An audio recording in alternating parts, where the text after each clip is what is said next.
everyone, welcome back to 3D6 Down the Line, the most criminally underwatched actual play series on the internet. This is episode 12 of our Mothership Sci-Fi Horror RPG campaign going through the Gradient Descent module. My name is John. I am the warden for the evening, and tonight we have... Hi, I'm David. I'll be playing David, the android. And I'm Matt, and I'm playing Fool Sadu, the scientist. Hi, everybody. I'm Ted, and I'm playing Delphine Hubble, the Marine. Nice. We would normally have Mike tonight playing Rick Sharp, the other Marine, but he is dead to us tonight. So just the three of them. Right off the top of the episode, tonight is, as we're recording, is November 16th, 2025. This is a time-sensitive thing, so if you're watching this in the far future, don't pay any attention to this. But we are going to be running a t-shirt giveaway on November 24th. So approximately about a week from now.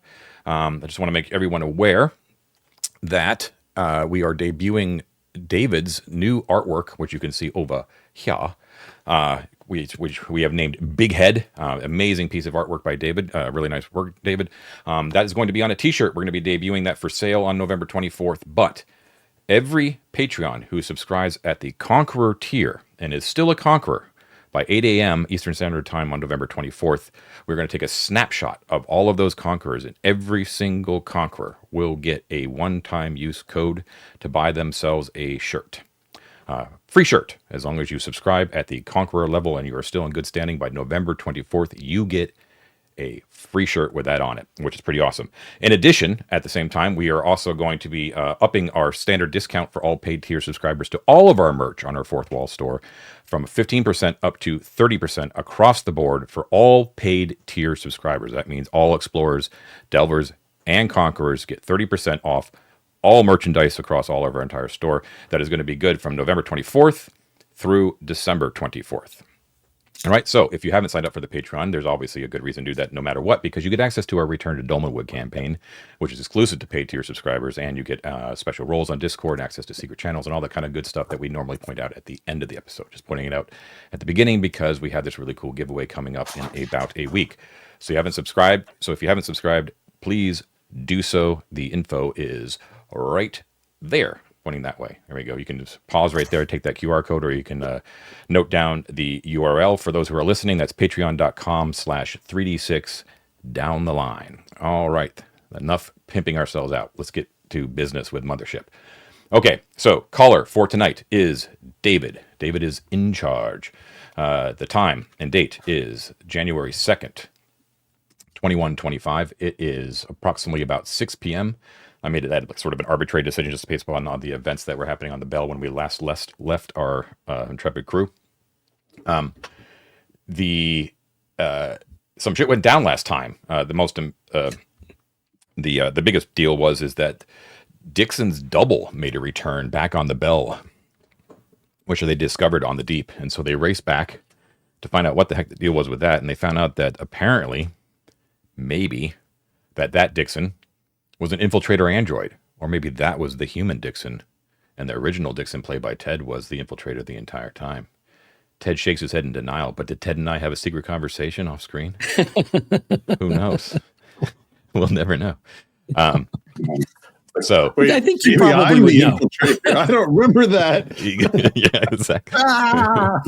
So when Dixon Part 2 saw that the gig was up, he ended up killing himself because he knew that there was no way that he was going to get what he wanted to get done, whatever that may have been.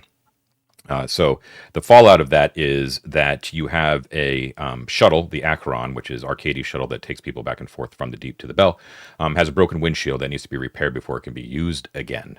That's going to take some time. In addition, that actually lines up pretty well with what your stated goals were, which was for David and Thulsa, as you can see on their displays there, are in a very high stress mode. They are in the red, but they're not only in the red, but they're literally both of them 1 point away from starting to take stat and save damage rather than just accruing more stress, because 20 is the maximum. They're both at 19. So that's the situation right now. We're going to leave it pretty open. But the one thing that you're going to notice that I'm not going to ask them for, and they can deduce why this is the case, is I'm not going to ask them for a bends check at the start of this session. They could probably conclude why. But I just gave it away that Thulsa and David have 19, but Hubble, give us an update on your sweet stress situation. I am rocking a 6 stress. Correct. You should try harder, Ted. Try harder. That's what that means. Well, I feel like I wouldn't even have that if it weren't for you louts getting me into trouble, man. I was better off when I was passed out in the hallway somewhere. Much lower stress. Yeah. So you right now you're on the main area of like the Akron, which main area of the bell where the Akron basically plants itself. And there's broken glass all over the place. There's blood. People are screaming. Noriko's freaked out. Ghost Eater's just standing there shaking his head with his visor on, with his hands crossed. And Arcadia's just flipping out about his ship more than anything. He's like, can't believe this, man. What did I tell you, man? So that's the deal. It's all pretty crazy. Did I have you make checks after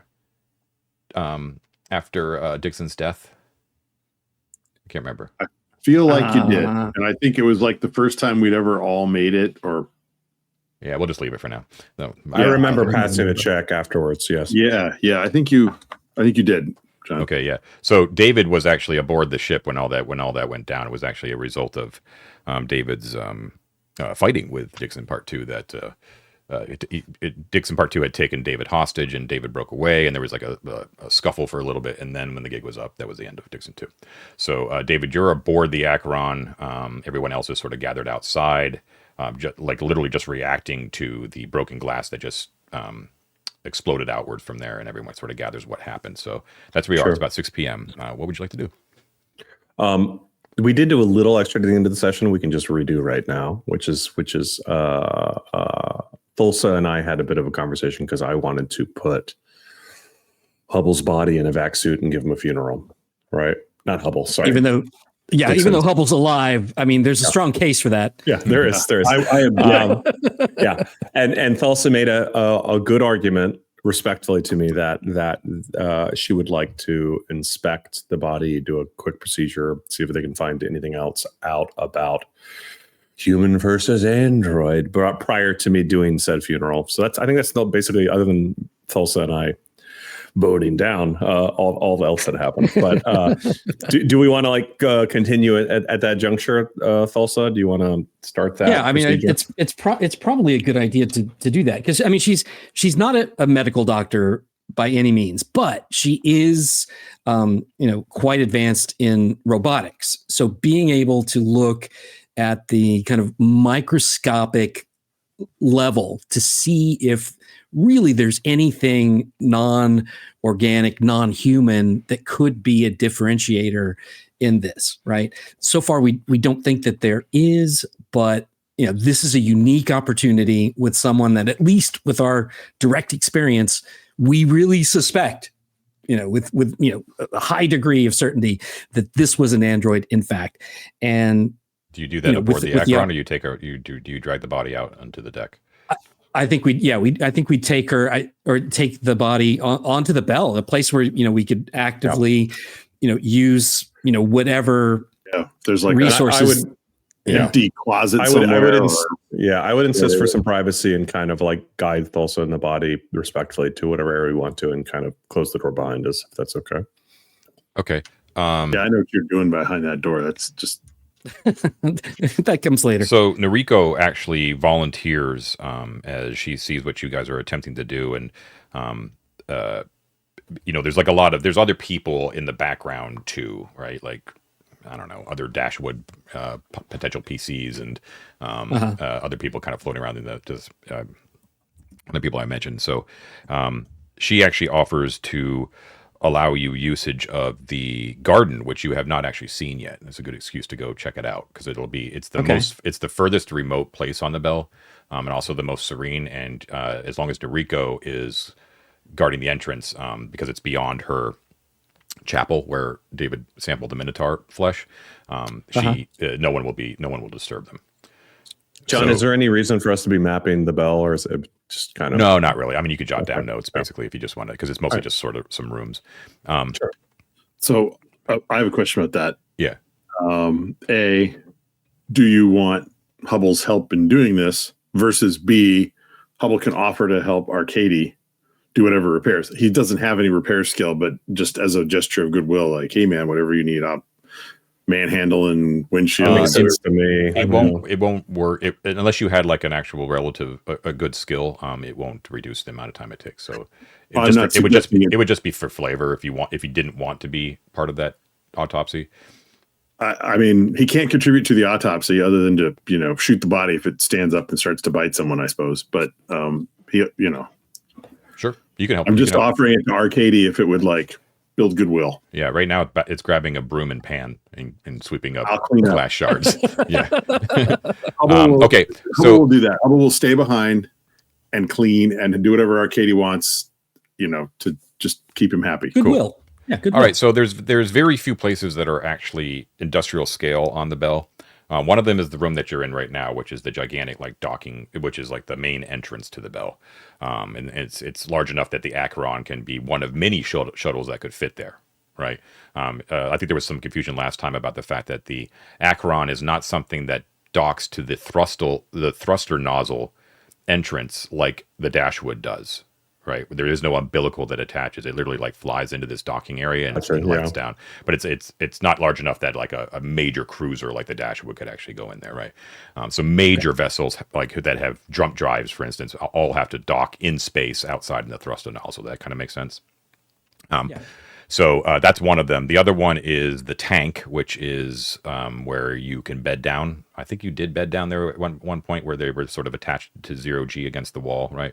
Yeah, you mentioned. Yeah. And then the other one is the garden. The garden is known as the Garden of Utnapishtim. It's a weird name. I don't know where it comes from. It sounds very South Asian to me in some way, shape, or form. I'm not really sure, but it's Utnapishtim, Utnapishtim. And it is a huge 0G space, but incredibly beautiful. So what it reminded me of when I read the description was that is that one garden in Dune, whenever they inherit the you have to have read the book because I don't think they have it in the movies, any of the movie versions actually. I believe. I'm sure someone will correct me if I'm wrong. But in the book version, like the Fenring, they actually had like a garden that was the totally green tropical sort of space. This is similar, so it's a huge green space. When she landed, exactly, yeah. And she had like left like a message for her or whatever. That's Dune. We're playing Mothership, and there are dozens of tiny little shrines that Noriko has, sort of like little pagoda sort of things that Noriko has planted in obvious and not so obvious spots all over this beautiful, lush sort of jungle tropical environment that she tends with great care. And it's wondrously beautiful. Like you're just like, where did this come from? It gives you this whole new perspective on Noriko as a person. Anyways, she shuts the door and she just says, "Enjoy the space." And she doesn't give you any sort of prescriptions about what you need, what you can do. There's no workbench or anything like that. You're basically putting Dixon down on soil. But you can get to work. We don't have to go into detail about it. But Thulsa, you have robotics, so you're highly skilled, and you're skilled enough to, after some time, and you're taking a careful look at Dixon's body. That you're skilled enough in robotics to know that this is if this is an android and not a human being, it is the highest level tech that you have ever seen in your extensive study of robotics, because you cannot find any trace of any robotics anywhere. It looks completely and utterly organic. There is nothing detecting as to your very seasoned and trained eye as being android, and it's really making you question. So what I want you to do is this is a little bit different use of the skill because you're not under stress or time pressure or anything like that, but I want you to make me a robotics check using intellect. Okay. Let's see. My intellect is 37, but I have a plus 20 to robotics. Whoa. So I'm going to try to roll under a 57. Okay. Ooh, and just made it 52. Okay, cool. So what I'm going to say is that success means you don't have to make a sanity save when this is the conclusion that you draw. Because it makes you sort of like this can't be like, is this really an android? It makes you kind of go over the events of the past hour and just be like, is the same thing I said at the top of the session. Like, was this the human and the one that got chopped up by the hunter? Was that the android? Like, yeah. So it's a very, very strange and very unsettling when, with a very focused eye, you that's the conclusion you make. Sounds like I was right to try to protect him. Well, the more of these, the more of these guys we see, the more I really think that, really, what is the difference? What is the difference, really? I mean, what does it matter? They want to, everything that we've met so far wants to live. They want to eat. They want to fuck, probably. Who knows? But everything has these same drives. And yes, I'm looking at this. This is, as far as I can tell, an organic being. But there's, really, what is the difference, right? Wires versus neurons. One's just smaller, one's bigger. One's going to rust, the other one's kind of gooey. The big irony here, right this minute, is that the Garden of Utnapishtim is the divine garden of immortality in Gilgamesh. Oh, there we go. Thank you, Ted. Oh, there we have it. God bless Google. Well, yeah. So these various shrines, John, I knew that. Of course. What do you Google? What are you talking about Google? I saw your eyes move to another screen, Ted. Yeah, true. There you go. It's been probably 30 years since I read Gilgamesh. I had completely forgotten about the garden. These various shrines around the garden, John, do they have any sort of devotional offerings?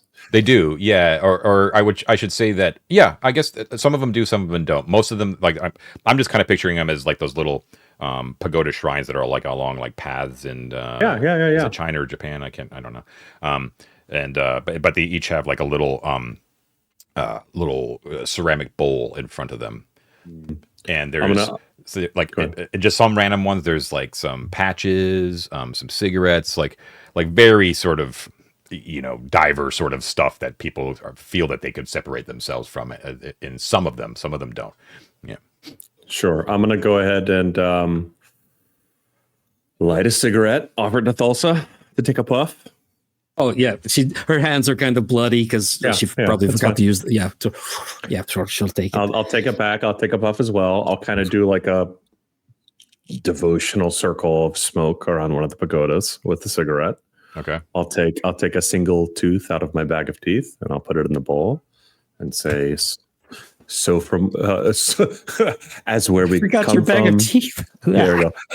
As where we come from, so do we go. And like leave the cigarette burning on the edge of the bowl with the tooth in there and let it sort of like burn to its own completion.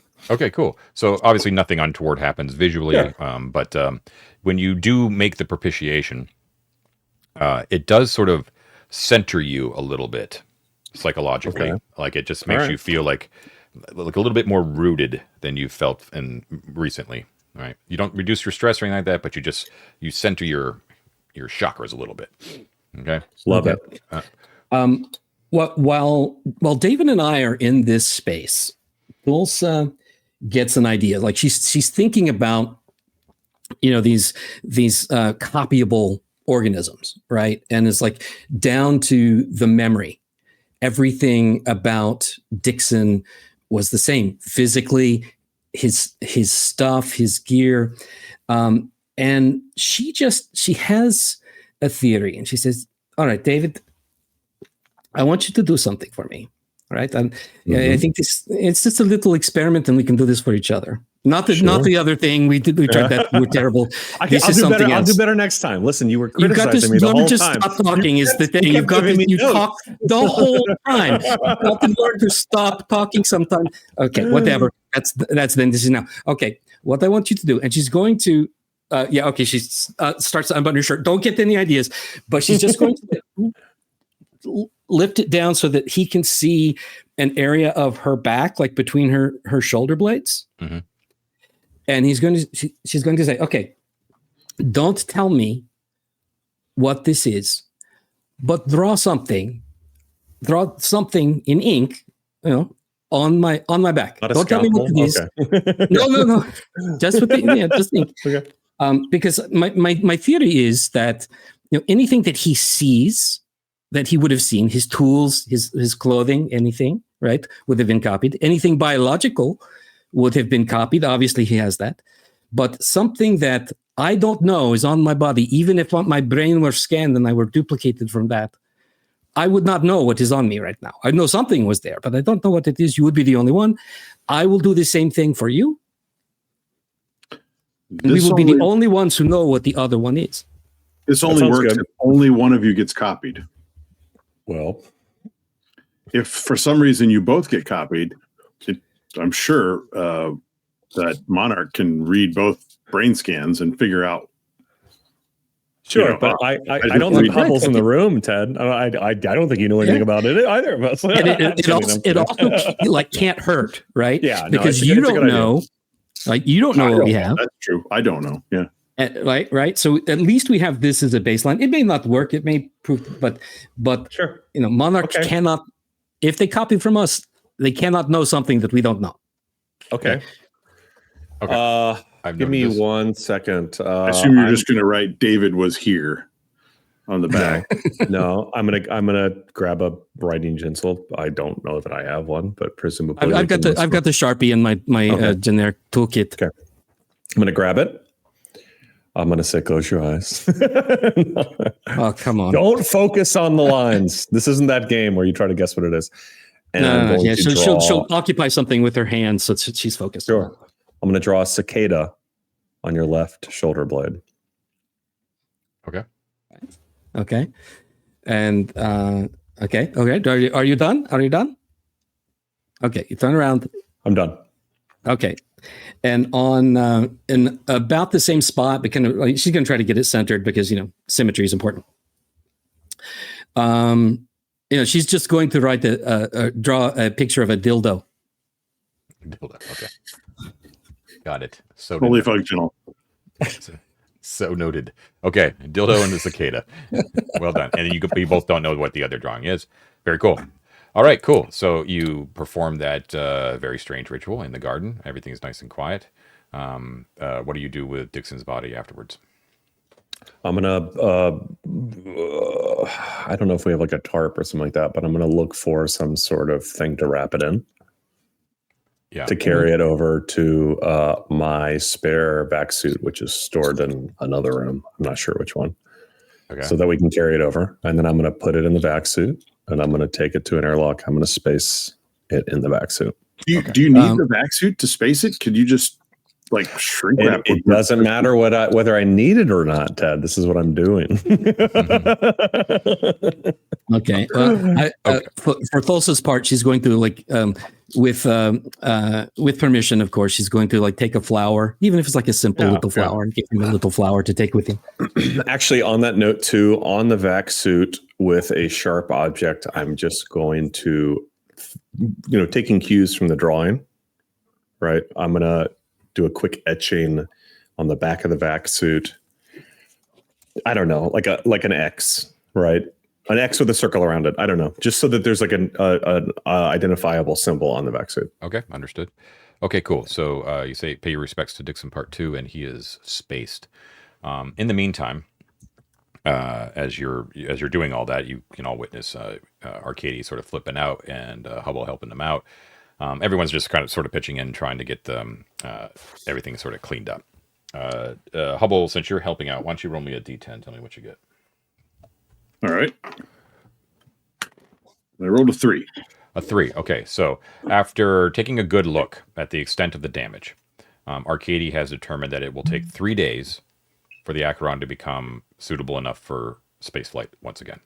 Okay. That involves Arcady basically working nonstop. So Arcady will not be able to provide you with any meaningful services during that time, or else it will extend the time. I'm just going to cut it at day intervals. So if you need Arcady for something, that's going to increase the time by another day. Okay. So 3 days.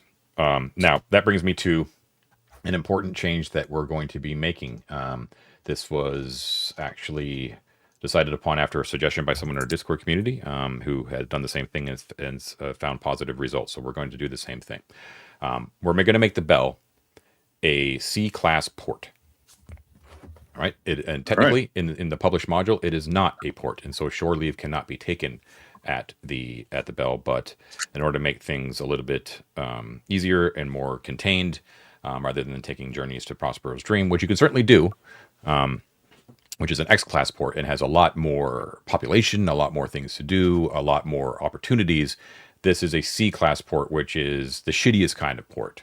It's a little bit less dangerous than an X-class port, but because it is actually technically under the Lima Industry Authority, it's part of the company technically. So even though it's been forgotten, more or less, we're going to call it a C-class port. So what that means is that you can take shore leave here. Each person, it takes 2d10 days that you have to roll randomly to determine how long your shore leave is going to be. And per person, it costs you 2d10 times 100 credits to take shore leave. If you're able to pay that, then you get to convert. I think you make a sanity save. And if you're successful, you can convert 1d5 stress. And I believe if you crit succeed on that sanity save, you actually do the maximum, which would be 5 stress. Okay. In addition, the port then allows you to hire contractors. All of them, if you decide to hire a contractor, every single one of them, assuming that you're hiring them for the purpose of going to the deep with you, will demand hazard pay because the deep is just naturally dangerous. So they're without paying them hazard pay, they won't go with you. And then equipment, which was available in the Lost and Found, we're just going to expand it a little bit. We're going to keep the 10 times markup. So anything you list in the book that you want is going to be 10 times more expensive, and you can't get any advanced tech weaponry or armor. If you don't know what that means, it should be pretty self-evident, but you can just ask me, like, do they have this? And I'll just tell you yes or no. And then the other big thing is that I'm going to say that on the bell, there is one single med pod. A med pod restores 1 wound, but it takes 1 week to be inside the pod constantly, right? So that and only one person can fit in the pod. So if all 3 of you have wounds, it literally take 3 weeks for everyone to be healed up.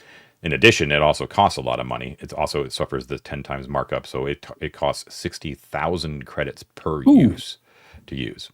But it does heal a wound, which is a big deal. Okay, and then you have even if it wasn't a port, we could still do the stress relief thing, which we did last session.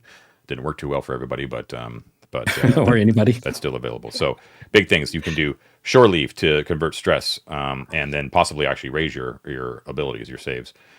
Contractors, equipment, medpod. Okay, you have 3 days before the Acheron can take you back, unless you can figure out some other way to get back to the deep. You're kind of limited to that, and then you can just tell me if you want to take shore leave, and if you don't want to actually take advantage of shore leave, we could just say, like, we're resting here for this amount of days, and you just tell me how many days you want to do that for. I'm shore leaving. Yeah, I mean, obviously, like Thulsa is going to need to do this too. I think the only really question that we have to figure out is we don't have any money. We have two artifacts, right? We have the one that fake Dixon had, or Dixon 2 had, right? Which was it was like a big ball with like USB ports and stuff all over it. I think, right? Sphere of cables, yeah, right. And the other one that we still have are the little marbles that we found in that bathroom that Thulsa's holding. I'm guessing I'm guessing like the only way that we're going to be able to get enough money to do this is to sell one of those. Probably, yeah. Right? Is that true, John? Unless you have money somewhere else. Yeah, I think we should get rid of the marbles, not the orb with cables. Thoughts?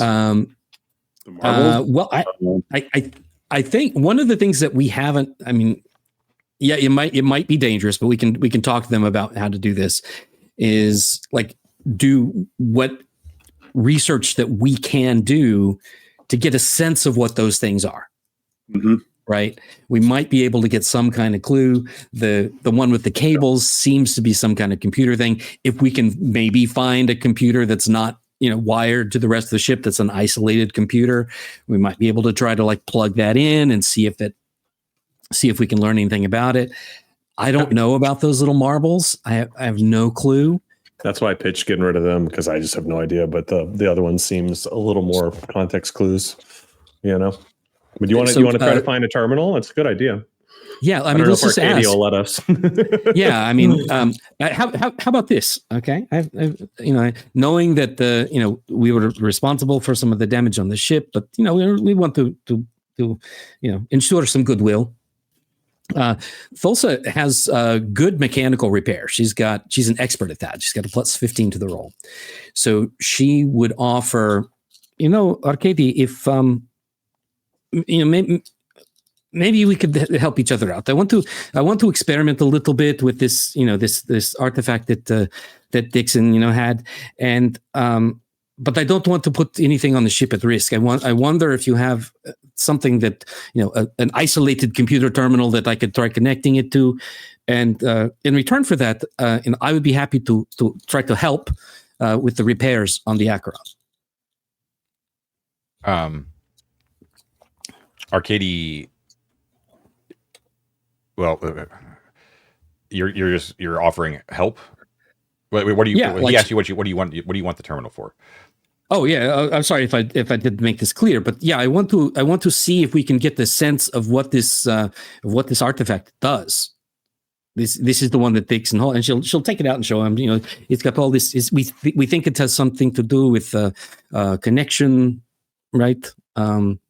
Listen, man. He looks. He's like, you got an artifact on your hands, man. But if you don't know what it does, you're not going to be hooking that up to my computer, man. You could blow up the entire fucking place. I mean, that would be careful. Just be patient, man. Wait for the A.C.L.E.R. to get up to speed, and we'll run you over to the A.C.L.E.R., man. This is true, but to tell you the truth, we want to spend a little bit of time here, just to get our heads straight, get our heads together, and shit, man. You want to experiment with artifacts here in the Bill, man? Why don't you go talk to your captain over there, Takahashi, and go back aboard the Dashwood and experiment to your heart's content, man. Oh, well, that's it's actually not a bad idea. I think this one's pretty. This one's pretty safe. I think we're going to be in pretty good shape with this one. Yeah, that's what the last guy said too. No artifact experimentation here, please. Thank you. Okay. Sometimes if you want to make an omelet, you have to, experiment with some artifacts. Hey man, listen, Mo. That's a pretty cool looking ball you got there, though, man. That could get you far. I'd be happy to take it off your hands if you want to, take advantage of the med pod, maybe grab another vac suit, grab some ammo. Well, I have a question about the artifact, John. Yeah. And this is kind of a mechanical question. I don't know how much detail you have about individual artifacts in terms of what they do or do not do. So obviously, if we put it in the A.C.L.E.R. and come back 3 days later, we'll find out something. But if I want to just sit and fiddle with it, right? Like, is this game mechanics wise sort of like us trying to puzzle our way through a trap in a dungeon kind of thing? Like, if I say, well, I'm going to look for physical manipulation on it, does it have any moving parts? If I twist them or turn them, what do I hear? Clicks, that kind of thing. Is your information very vague and there's really no way for us to? I know what the artifacts do. Yeah. But I don't have like a full breakdown like I would with like a D&D magic item. However, it's very similar to a D&D magic item in that in your experimentation is that you can try a bunch of shit to see if it works. Yeah. But the way that you approach it, you're going to want to approach it in the Mothership way, not the D&D OSR way, which is what are you attempting to do other than just a vague, I want to identify it. Right. Yeah. So if I said to you, I'm going to sit around in my bunk and play with it until I find moving parts, that's not going to work out. But if I said to you, like Matt just did, I want to plug it into a computer and see what that does. Yeah, that's more. I have an idea. Concrete. Yeah. Mm-hmm. It's a stretch, but I have an idea for the marbles. I think that we should go into the atrium or this was an atrium, right? The garden. Garden. I think we should plant one of the marbles in the soil and see if anything happens after a day. I don't know. They feel like grenades to me. I'd just soon get rid of those and keep the sphere. Maybe, but there's only one way to find out. You can dig a grenade up. I'm not slipping on those marbles or throwing them at anyone. I'll put it that way. I think I told Thulsa this because Thulsa would be the one who would know. If I didn't, I apologize. But the first thing that Thulsa would have noticed from spending any amount of time with the marbles, and she's the one that's had it in her possession since the beginning, is that they are made out of some sort of material that you could not identify. Did I make that clear? Right. I don't know. I believe you did actually mention that. That sounds familiar. Okay, yeah. That's the key takeaway from those at a glance is that it's made out of what looks to be metal, but it's a metal that doesn't seem to that you recognize at all. Two thoughts there. Again, this is really left field, but I'm going with body horror. Right? Are a permeable material that we don't know. So we could plant one. We could try to sit on one like an egg or warm it up or incubate in some way and see if it responds to heat. I don't want it down there, no. Yeah, does it respond to heat? Like, could we create a lot of friction and heat it up and see if it retains the heat or if anything occurs? That's the kind of stuff. That's exactly. That's what I would. So why don't I do that first? Is it okay with you guys for me to try the heat thing first?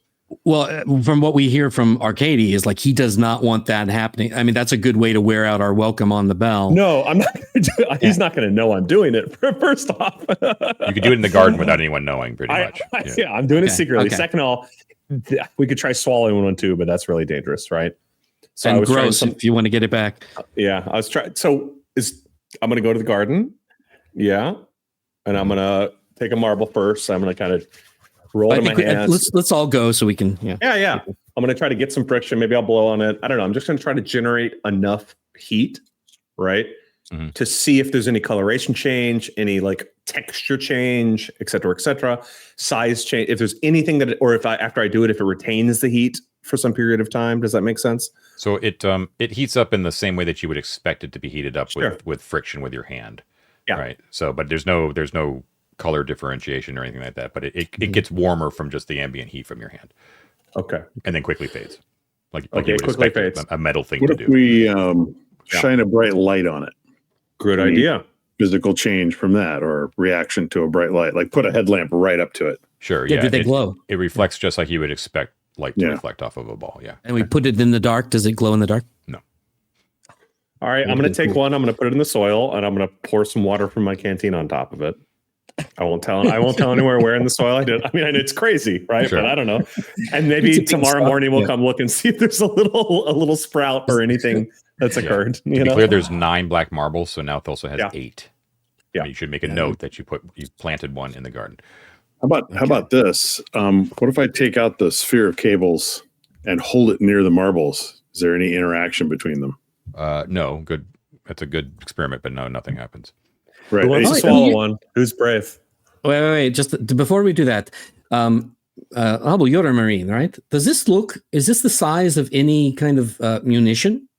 Are there anything that shoots pellets like this? I mean, I don't know the answer to that personally, but I think it's a grenade. As a Marine, he would. Yeah. Yeah. It doesn't look like any sort of ammo that you've ever seen.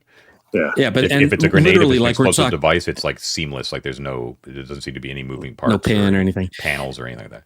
Yeah. And they're literally marbles, like it's less than an inch. Yeah. Yeah. Mm-hmm. Okay. They're small. They're not like jawbreaker size. They're like actual marbles. They're more like shooter marbles. Those are larger than regular marbles, right? Yeah. So they're slightly larger. Yeah. Okay. Yeah. Okay. Who's going to swallow one? Does do either of these artifacts respond to like if I put on my comms and I've got it's in transmit and I hold it near, a radio source, does that do anything? No, neither of them do. You're not trying to connect the ball of cables with anything, right? You're not physically connect, but I'm wondering if they have a receiver inside. Like, can I get a signal? Do I feel like I'm getting a connection? No. Like the phones used to do. Yeah. No, nothing like that. Yeah. Okay. I mean, I think this is good stuff, though. Trading the marbles for shore leave for you guys makes a lot of sense. Although I wonder if you could trade some of the marbles instead of all of the marbles. Yeah. See, my theory on the marbles is that they might be some kind of fuel source for something within the deep, right? Like there's some kind of like little fuel pellet that's like contained within this that you insert it in there and it breaks through the outer casing and it's uranium or plutonium or something cool. They are featureless, but they are black. Yeah. So they're like a matte. They're like a matte black, but they do reflect light, like you would expect them to reflect. Mm-hmm. Are they heavier or lighter than you would expect it to be? Like if it were just like a ball bearing, same size. They are much heavier than a typical ball bearing or marble. Like very dense material. Yeah. Yeah, that lends credence to the some kind of heavy fuel, right? Like uranium. Those things are very, very heavy materials. Mm-hmm. So I think that is possible, and we wouldn't get any readings on them from the outside because they're all sealed up. You should note too, Thulsa, too, that you can't ascribe any of your own physical conditions that have changed since you had the artifact that you could ascribe to having the artifact on you. Like if you're worried about like radiation or something like that, it's not the case. I mean, I live in space. Come on, I'm so fried. I mean, it's silly, but that ship sailed a long time ago. This is silly, but we could try. Sorry, go ahead, Matt. No, go ahead. I was done. I mean, it could just be a mystical gambling object. I don't know. We could try to roll the marble with the intention of it going to a location, and if it for sure goes there every time, it could be an interesting thing. So I could take one, roll it in the garden, trying to get 4.5 feet away. Or you could roll 2 at the same time and see how they behave in relation to each other. Sure. Why don't I roll 2 at the same time with the same sort of destination in mind in the middle of the room? They roll like you would expect. Okay. All right. I think just to make clear too, I just want to make it clear that you've shown only one of the artifacts, which is the black marbles, to only one person. That's not you guys, Arcady, right? So the ball of cables. I think we showed the ball of cables. Yeah. Well, I mean, if you want to get technical, you didn't because it was in my backpack. Okay, but you asked about using that was the one I was talking to him. That was the one I was talking to him about. Yeah. Yeah, I know, but did you describe the artifact to Arcady, the cable ball Hubble? I did because I told him that there's this thing I want to connect it to a computer that's disconnected from anything else. He didn't like it. Okay. Yeah. But you didn't show him the artifact. Did you show him the artifact? No, because Hubble is being a dick. Okay. I'm not being a dick. You just started talking about it like you had it and you don't. Arcady, my point being Arcady, when he's shown the black marbles, his eyes go wide and naturally, he desires it greatly because it's an artifact and everyone knows it's an artifact. He deals with artifacts a lot because this is what divers come back with. So he's able to peg you a value for those things. You have 9 of them, or you started with 9 anyways. He will be able to get you will be able to cash those in for 10,000 credits each. Oh. Okay, so 6 of those balls will get you a trip on the med pod. Right? None of you guys need it right now, but if you're thinking about, how much does shore leave cost? Shore leave cost, so that's a random thing, unfortunately, but you can average it out. 2d10 times 100 credits, period. So it'll one of these things will easily cover shore leave for all of you. Oh, why don't we give him more for the shore leave, and then tomorrow or in a few days after the shore leave, we can see if the other one grew, and if not, we can make our next purchase expense just to keep things flowing. Does that make sense? That's sell 1 marble, yes. Yeah, let's do it. Let's get 1 marble. So then we don't even need to roll the credits because it just the marble will cover it. And he's super psyched for that. So he's like, yoink, thank you very much. And he pockets that marble away. John, yes. Can we assume that value would also cover shore leave for Mike next session? Yeah, that's fine. Okay. I guess. Should we go ahead and roll for our costs then? Because I think we also wanted to get a little bit of gear, right? And if we, so if we roll on the 2d10 times 100, we'll definitely have enough with the thing, but we should probably have enough also to get a little bit of gear. Well, what I'm going to say is that he's basically saying you can take shore leave. I'm going to be a little bit mean. 1 marble. Okay. That's shore leave. That's fine. Then we we have start other ones we over. can buy gear with. Yeah. Let's do That's it. fair. That's fair. Let's do some shore leave. Okay. Okay. Right. So this is like a bunch of different sort of unspoken, undetailed amenities that sort of occur, right? You're blowing off steam, you're buying some food and hanging out and carousing and I don't know, just doing shit. I actually know what shit I'm doing, John. I'm guessing that with the stuff that she's been able to scavenge, she's going to be able to finish a functional, small, like crawling robot. We have a power source. I've been able to gather like parts and bits and pieces and wires and stuff from various parts in the bell, and I'm thinking something pretty rudimentary. I don't have like any way to control it remotely, but I'm thinking about something that can be simply programmed to go, in a certain sequence of events, go this far forward, vibrate, or make a noise, stop, turn around in circles, come back. Simple, Okay. I'm thinking like a big track. If you ever had a big track in the late 70s or early 80s, that's what I'm making. Like the Nintendo robot that like picked up the thing and dropped it? This was before the Nintendo robot. This was like a tank, and it had I remember the tank. Pad on the back, and you could say go forward 10, turn in a circle, make your noise, turn back, and walk back this way. Okay, it was great. So let's do that. We'll say that it can go nowhere near as fast as a human. So it won't be able to keep up with you if you're running, for instance, or something like that. You can send it up to, let's say, long range. Okay. Before with a single program, you know what I mean? You don't have any sort of remote control. So if you want to change the program, you have to go up to the robot to change it. And then we'll say it has a single vice grip. Okay. That can be rotated in 360 degrees like a pincer, but it can't pick up anything too heavy. And it has no ability to defend itself or attack. And yeah, how's that sound? I would lobby for 2 more things that are very simple: an LED that can flash. Yeah. Right. Pretty basic, and a little like piezo buzzer. Like it's easy to make something that can make like a little like electronic like sound. Sure. With capacitors and resistors and stuff. Great, man. Cool. This is so good. Okay, cool. Right. So SR. You got a name for that guy off the top of your head? You want a little time? I should have had a name for it. I'll think about it. Okay. Give him a good name. I'm gonna call Lil Robot. That's L-I''L. Lil Robot. Lil Robot. Okay. Noting. Okay, cool. That's great. Okay, yeah, we could definitely roll that into your shore leave. If anyone else has any sort of flavor for their shore leave, they're more than welcome to do it. But let's go through the mechanics here real quick. Sure. So, you paid it. Now you all need to make sanity saves. Straight up. Okay, so yeah, you're all 3 of you guys are doing it, right? And there's is there anything? Yeah, is there anything that we can do to lobby to get advantage on this, John? Like, I'm not seeing it. I think it's straight up. Yeah, it's not like relieving stress where advantage is sort of built in.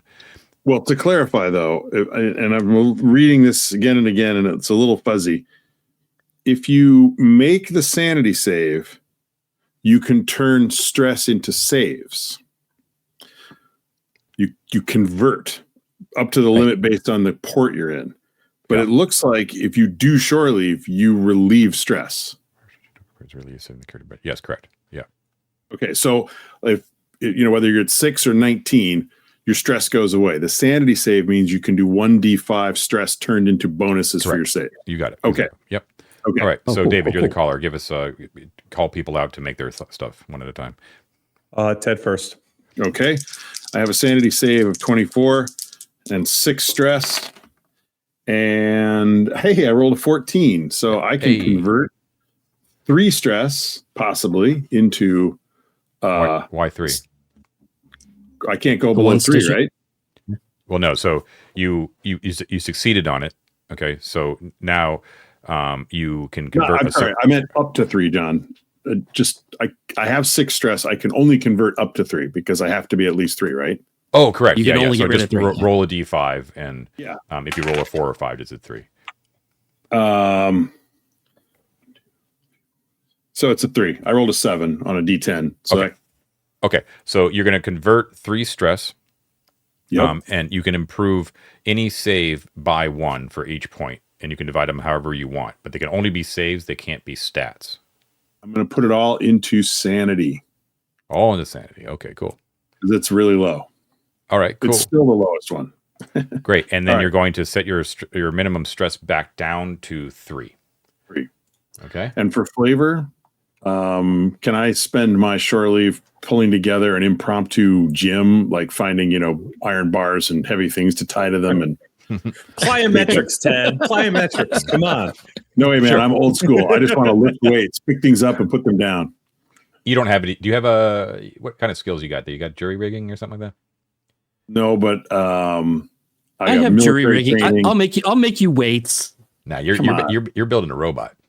So You're building a Hubble, robot. Hubble, this How is hard all can it be you. to So it's tie like a concrete block on either end of a bar. I mean, it's not. It's not. What I'm saying is you're not doing it with any sort of finesse or skill or anything. No. So it's Finesse very, wasn't the very point. basic. It's I like, want it to look like the most crude, we built this at our Firebase Alpha out in the middle of nowhere kind totally of way. like prison cell sort of shit. Yeah. Yeah, exactly. Okay, cool. Yeah. All right, right on. Great. David, who's next? Matt. Okay. All right. Sanity save. I'm trying to beat a 45. Okay. Here we go. 57. 57. Okay, so you don't convert stress, but you relieve all your stress, and then you're going to gain 1 stress for failing the sanity save. So you're gonna have 4. You're gonna start get at 4 4. stress. That's great because I get to press a button and make your thing go. And if you make me press a button, I'm a happy man. So. I don't know if we ever showed your Steam Deck to the fans, but you should at some point take a picture and Don't post tell it. them my secret ways, David. Listen, I made the art. I can say whatever I want. That's No, true. okay. That's true. All props to David for the lovely lifeline graphic. All right, David, you're This is really, really cool on the Steam Deck. But okay, my turn. Yeah. All right, I have a target of 25. All right. Let's hope I get a critical. That'd be really cool, right? One way or the other. All right, and I got a 17, so I passed. Okay, great. So Okay, what does that amount to then? So you're going to roll a d5. D5. All right. D10 divided by 2. All right, that's a 7, so 3. So 3. You're going to relieve. No, I'm sorry. You're going to convert 3 stress to whatever saves you want, but saves only. Right. That's a 4, actually. It rounds 7. up. Okay, 4, sure. Well, it's not that it rounds. It's that 1, 2, 3, 4, 5, 6, 7, 8, 9, 10. Right. Okay. Fair enough. Yeah, it's fine. Sure. So 4 Okay. points into whatever saves you 4 want. Let points. us know what those are. All right, I'm putting 3 into body to bring me up to 20. You know what? I should probably put 4 into body. 21. That's fine. Yeah. And then stress goes to 3. The stress Yeah. goes back down to 3. Correct. So everyone's in the green, which is great. Nice. Now Rick, the missing Rick, has the highest stress at 5. So doing well. All right. Anything else? Any other flavor or anything else you want to get done during shore leave specifically? I had a couple thoughts, but they're gated on what's available. So I just came up with them off the cuff. I'll try to be as specific as possible. I'm curious first if there is, with terminal access, if there is sort of like a record of like logs from other delvers about their experiences. So Or like personnel logs about their persons. Those are the 2 things I'm curious about first.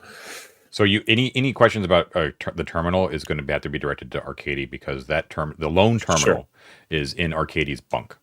Sure. So I would go to Arcady and go ahead. Ask, Sorry. Yeah. And when you ask him that, he tells you 2 things. I'm not going to bother with the voice right now, but he just tells you 2 things. Okay. He tells you, one, you unless you pay him or offer him something in exchange, he's not going to let you use the terminal. Like it's his own little thing, Sure. right? And it's in his like private quarters. Totally fair.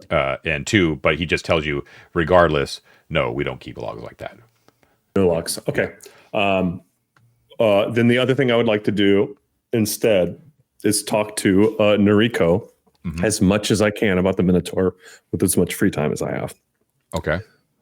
So I don't know what information Rico has about the Minotaur beyond sort of like the sacred sort of like babble type stuff. Mm-hmm. But asking about the nature of its behavior, its children, its what it likes, does it like gifts, the sorts of things that a deity in their mind would favor versus disfavor. I'm just trying to get like a basic psych profile, for lack of a better word, on this thing.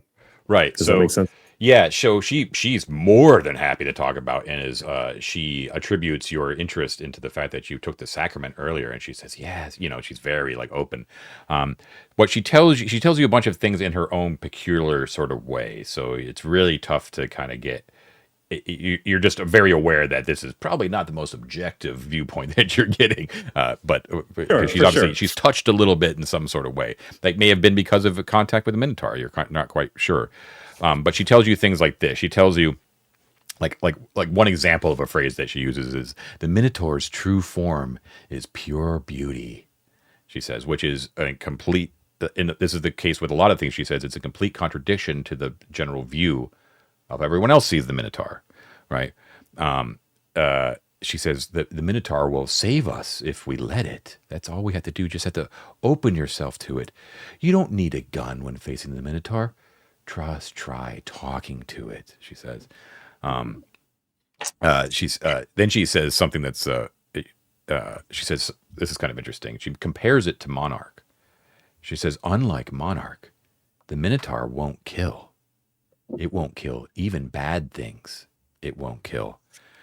The Minotaur, and she sort of ends her discussion with you with this. She says, she like puts one hand on your shoulder and looks like right in your eyes, and her eyes get like really lucid for a split second. And she looks right in your eyes and she says, the Minotaur is Monarch's greatest artifact. And then she's sort of, that's like the end of the conversation. So like you can ask other things, but that's sort of how she ends everything. No, that makes sense. I have one more question, which is, have you met the Minotaur? Which I know the answer to, but she says, oh yes. And yes, what do the true believers? How do I phrase this? Do true believers supplicate themselves? Do they get overwhelmed with awe? I'm trying to like lead to ideas of like, does the Minotaur have sort of like a psychological effect on them without asking her directly? Like, is there like not an ensorcelment, but you know what I mean? Like an awe that occurs in almost like a magical sense to people? Do they all get on their knees when they agree to talk to it? Sorts of stuff like that. Those who are not enlightened will be terrified of the Minotaur. But those who are believers like you and me, David, we shall see its true form, its beauty. And yes, supplication is key. Okay. And to become enlightened, we first have to taste of the body. She doesn't hesitate, but I'm thinking about it myself. No, that's not necessarily the case. Okay. She just says you have to be you must be enlightened one way, shape, or form is what you're kind of gathering from like the nonsense she's sort of spouting. She does say one other interesting thing to you too. She says she looks over at like the people working on the Acheron and the aftermath of the Dixon 2 thing, and she says, only the Minotaur can stop the infiltrators. You know that, right? Who are the infiltrators? Those duplicates that Monarch brain scans and recreates. Only the Minotaur can stop them. All right. Okay, that's something. Thank you, John. All right, that's my time. Cool. This is actually a perfect time to take our. How the Minotaur does that? Sure, I can ask Hal if you'd like. Sorry, John. She doesn't have a good answer for that. She's just confident that's the case. Which actually seems to be like the anytime you ask for details, she does the same thing. She just knows. She just has a feeling. Right. Can I ask one last before we go to break? I'm sorry, John. Yeah. The Minotaur's like cadre of children are called the Fallen, the Forgotten, the Minotaur is in the Labyrinth, which is in Eden, which is dominated by the Chosen and the Fallen. The Fallen. Oh, can I ask then? Are the Fallen the Minotaur's children? Oh no. Okay. All the androids are Monarch's children. All right. Good to know. Thank you, Noriko. Have a lovely evening. And to you as well, my friend. Okay, so we'll take our first break, and we will be right back. All right, we are back. Bladders empty, beers full. Ted, was there anything that you wanted to do flavor-wise for short leave, or are you good? You don't have to. No, I mean, I built the weight room. I worked out. I field stripped my weapon. Right. I forgot to do the weight room. You know, maybe find a pin up somewhere in an old stack of magazines and hang it up in the gym, and that kind of thing. Nice. Okay. All right. So we got a gym, we got a robot, and we got a discussions with Noriko. I got a name for the robot. Oh, great. Cool. It might be a little on the nose, but David? I'm thinking. Sorry, Davey. It's not all about you, David. It's not all about you. Sorry. I'm going to go with Leica. John. Leica? Why is that on the nose? Russian Cosmo dog. The Russian space dog who would scout the safe ways for people in space. Right on. Cool. I guess maybe it's not so much on the nose. I remember the name, but I couldn't remember what it was associated with. So that's Leica, right? Isn't that how they pronounce that? Leica? Yeah. Leica. Whatever. Leica's probably right. It's your robot. You can call it wherever you want. Yeah. Okay, cool. Great. So now, shore leave, going back to where am I here? Shore leave. We need to find out how long it takes, which is a little bit random. So I need one person to roll 2d10, and that will be the length it takes for everybody. Matt. Okay. 2d10. Got it. Here we go. That's a 6 and a 4, so 10 days. 10 days. Okay, so it'll take 10 days. The Acheron will be definitely up and running by that time. And then I need to check a couple things here. If it's going to be 10 days. While he's checking, go down. Guys, do we want to? We still don't have any cash. Do we want to sell another marble and use it to buy some gear? Yes, absolutely.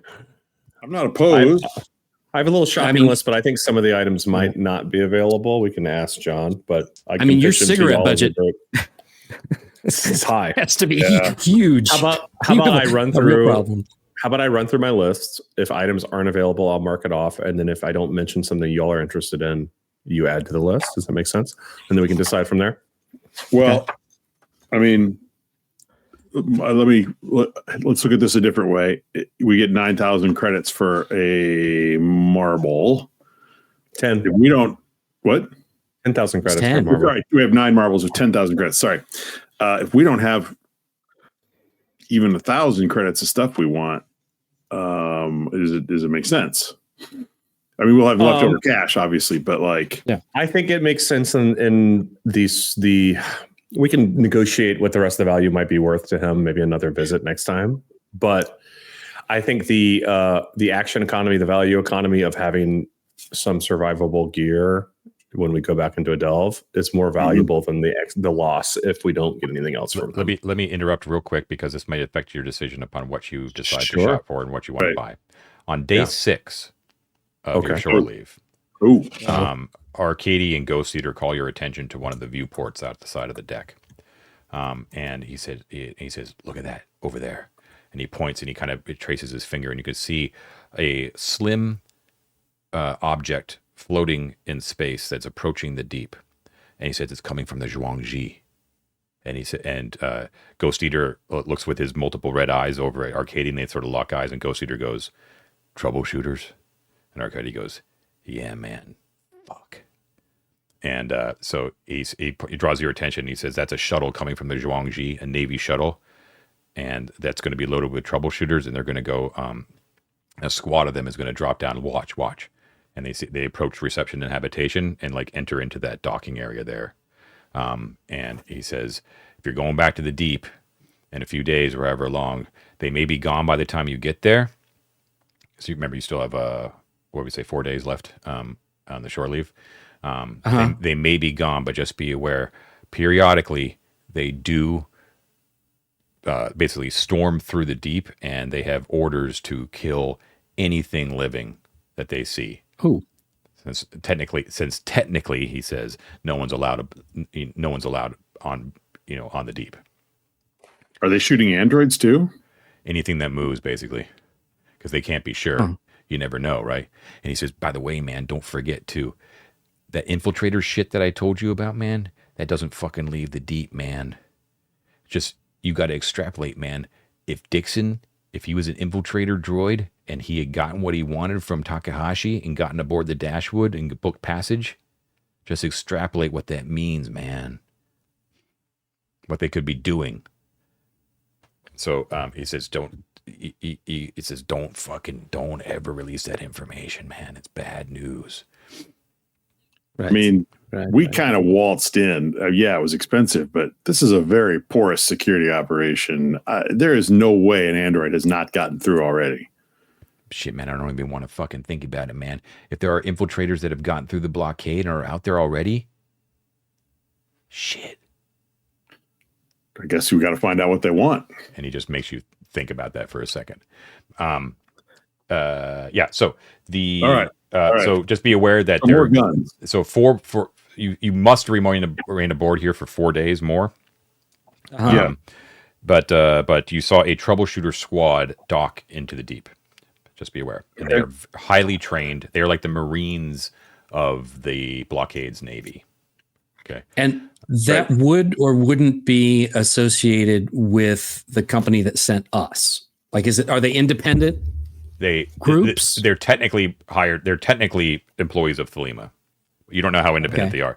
Our Katie can confirm, though, that Commander Kilroy is the commander of the troubleshooters. That may not have been clear when you first approached the deep, because that's who you talked to when you approached the blockade. Commander Kilroy is not the captain of the Zhuangzi. That's the Navy, right? The troubleshooters are the Marines, and Commander Kilroy is the commander of those Marines. Okay. That said, the other thing I need you guys to do before you go shopping is each of you roll a D5. Tell me what you get. So 3 for me. 3, okay. You got a 5, John. And I got a 1. Okay. You got a 1. Hold on a second. 1 second. Dixon, do you have a trinket? Hubble. I'm sorry, Hubble. Do you have a trinket? Yes, I have a trinket. It is a pamphlet entitled "The Indifferent Stars." I have memorized it, and I believe that no one cares about anything anywhere in all of the universe. I remember saying that. That's so sad. Is it on your person? Yeah, I keep it folded up in my inside my my battle dress. Hubble's been on those Manosphere vidcoms. Yeah, man. Okay, so you so this is what the deal is. Everyone's bends is reduced by the amount that you rolled. Okay. It appears that having been off the deep for an extended amount of time has actually restored whatever the bends are causing. Hubble, yours actually reduces all the way back down to 0 as a result of this. You attribute it to on some of your R&R during the time of reading some of the passages from that book, and for whatever reason, maybe just the flamboyant language of nihilism that's expressed in that book is so extreme that it somehow reassures you that that maybe that nothing can be. It makes a lot of sense, you know. As I'm working out, I'm really focusing on the fact that nothing matters and the universe doesn't Metallica. I'm thinking more like a Bushido kind of, I am now prepared to die. I am already dead. Therefore, I no longer have to worry about anything. Right. There you go. Nice. I love it. Yeah. Yeah. Okay. So your bends actually reduces, which is great. Swing. Okay. Now, shop. I gotta get my head around like when to roll low and when to roll high. I always. Yeah, I hear you. I hear you. All right, I'm gonna one. Yes. What just to go quick? I'm gonna run through a list of items. John, will you tell me what isn't available? Sure. Chem lights. Yeah. Flashlight. O2 tank. Yeah. Foldable stretcher. Yeah. personnel locator. Let me look at that one. Personal locator. That's how we'll find Newt. That's a little advanced, unfortunately. Sorry. Okay. Yeah. Mag boots, please say yes. Yeah, you can get mag boots. Yeah. Whoa, we got to get mag boots, guys. I'll sell all the marbles. Infrared goggles. I'm assuming that's a no. I'll say there's one set. All right, and lastly, but not least, a bioscanner. Oh, we won't even be able to afford that. That's $30K. But is it on here? Out of curiosity. Bioscanner. Let's just... Bioscanner. Is that different from the thing that I'm trying to fix that I've been carting around? It is different. That's an Android scanner. Okay. It's actually. Yeah. Oh, it's called something else, but so what? Everything is 10 times more expensive, John? Yes. Okay. So bioscanner, yeah or nay? I'm going to say no, just because I've said no to the personal locator, which I think No is problem. sort of, Okay. Anything else, guys, that you want to add to the potential list there? Matt, you want to go first? I do have a suggestion. I think, given that we have some anti-radiation pills, a Geiger counter would probably be good, so that we know when we need to take them. That could be gotten, yes. Because otherwise, we're just okay. That's pretty cheap, yeah.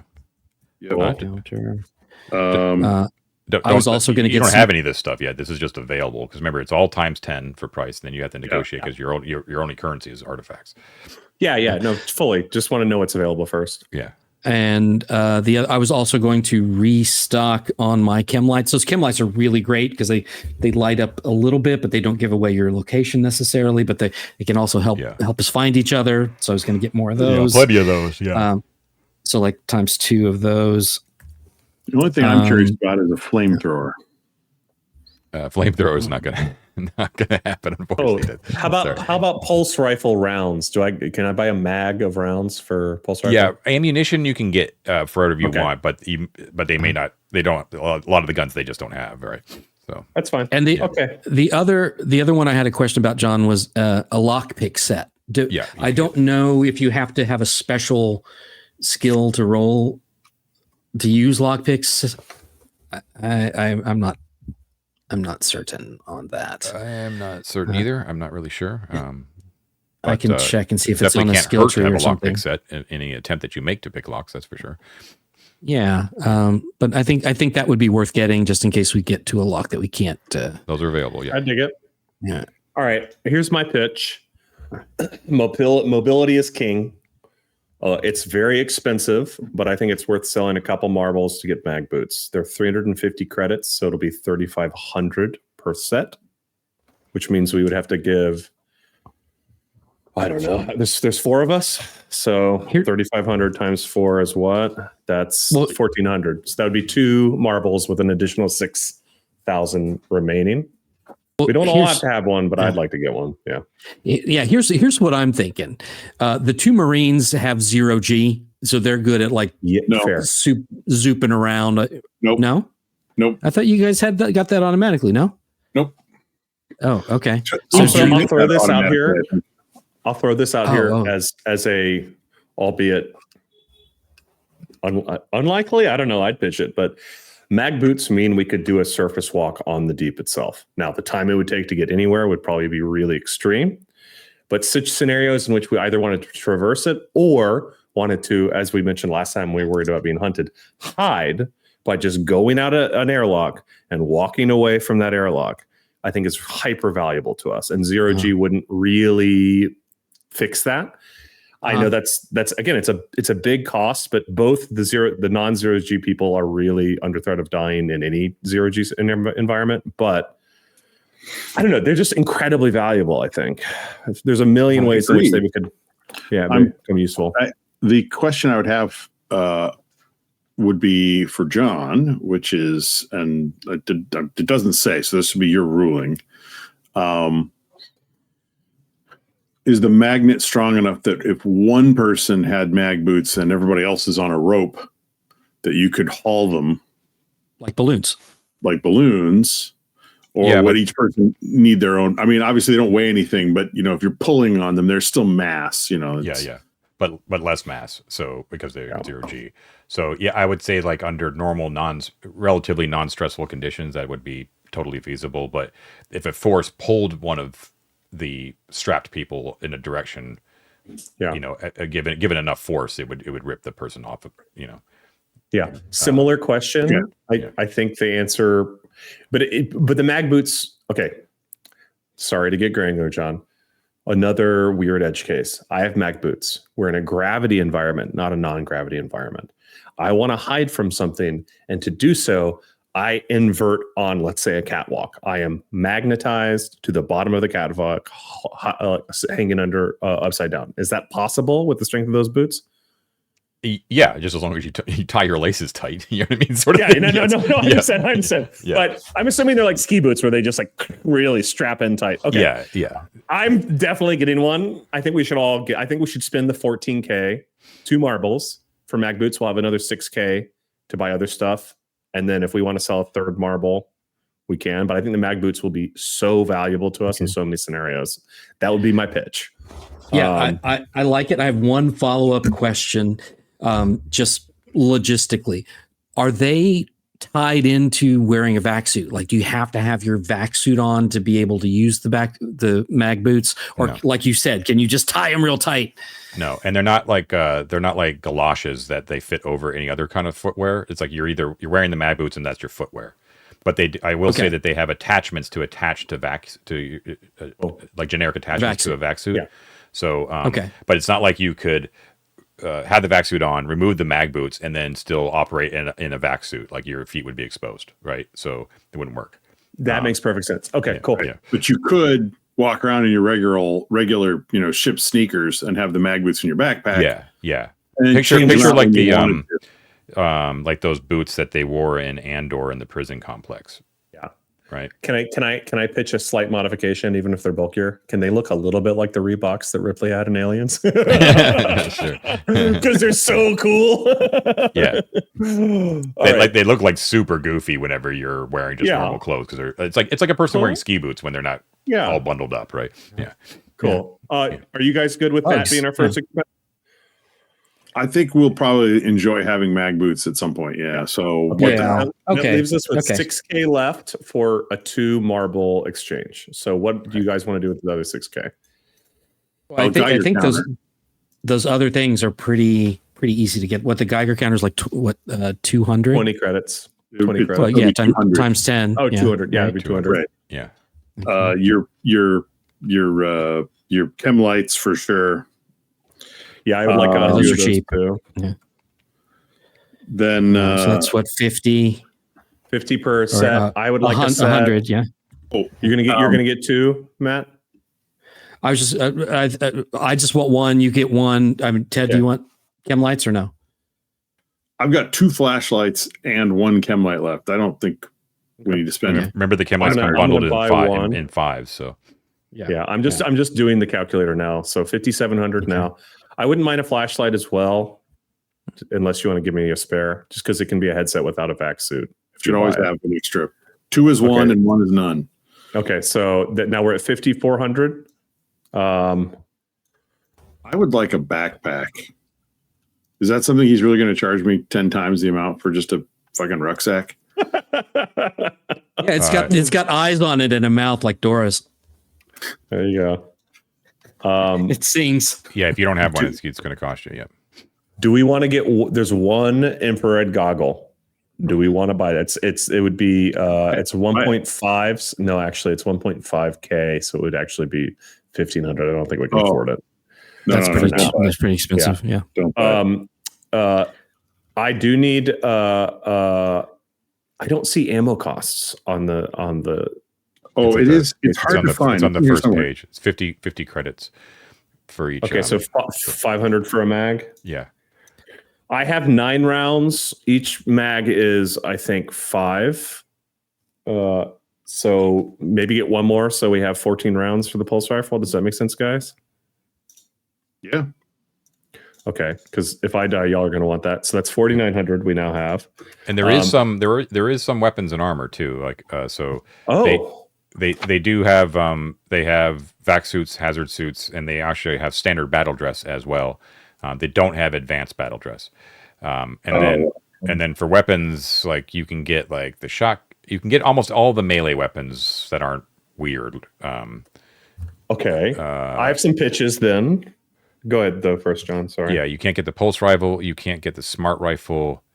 But you could get, they don't have vibe chetties, but you could get like a trank pistol. You could get stun batons, SMG. You could get scalpel. I think a trank pistol or a stun baton or both are really good non-lethal options if we want to consider that. Flare guns. On one of us. The hand welder might be nice. Ooh, yes to the hand welder. They definitely have a hand welder. That's going to be 2,500 though. Yeah, we have 4,900 left. I think we definitely put the hand welder would be a high priority for me. Want me to take it out of the tally? Yeah, get the hand welder. We could weld something shut or cut something open. So 2,500. Okay, I'm definitely going to do that. Okay, so now we have 2,400 left for those 2 marbles. One other thing, couple of things I'll just pitch. These are very like OSR, kind of like Matt's thinking with the robot. An O2 tank is an improvised explosive. Be 500, but having an O2 tank isn't a terrible idea. The other idea I had, go ahead. We have Thulsa has one that she brought back with us, and there's one back in the loading dock that we left. Then it's not necessary. The other thing, and this is some real goofy shit, but now, especially since we saw those Marines come down, the foldable stretcher, okay, I don't know of many instances in which we are going to use it to save one of us when we're wounded. What I can see it as being useful for is one of us feigning unconsciousness in a social scenario in which we are porting out someone and appearing sympathetic. Does that make sense?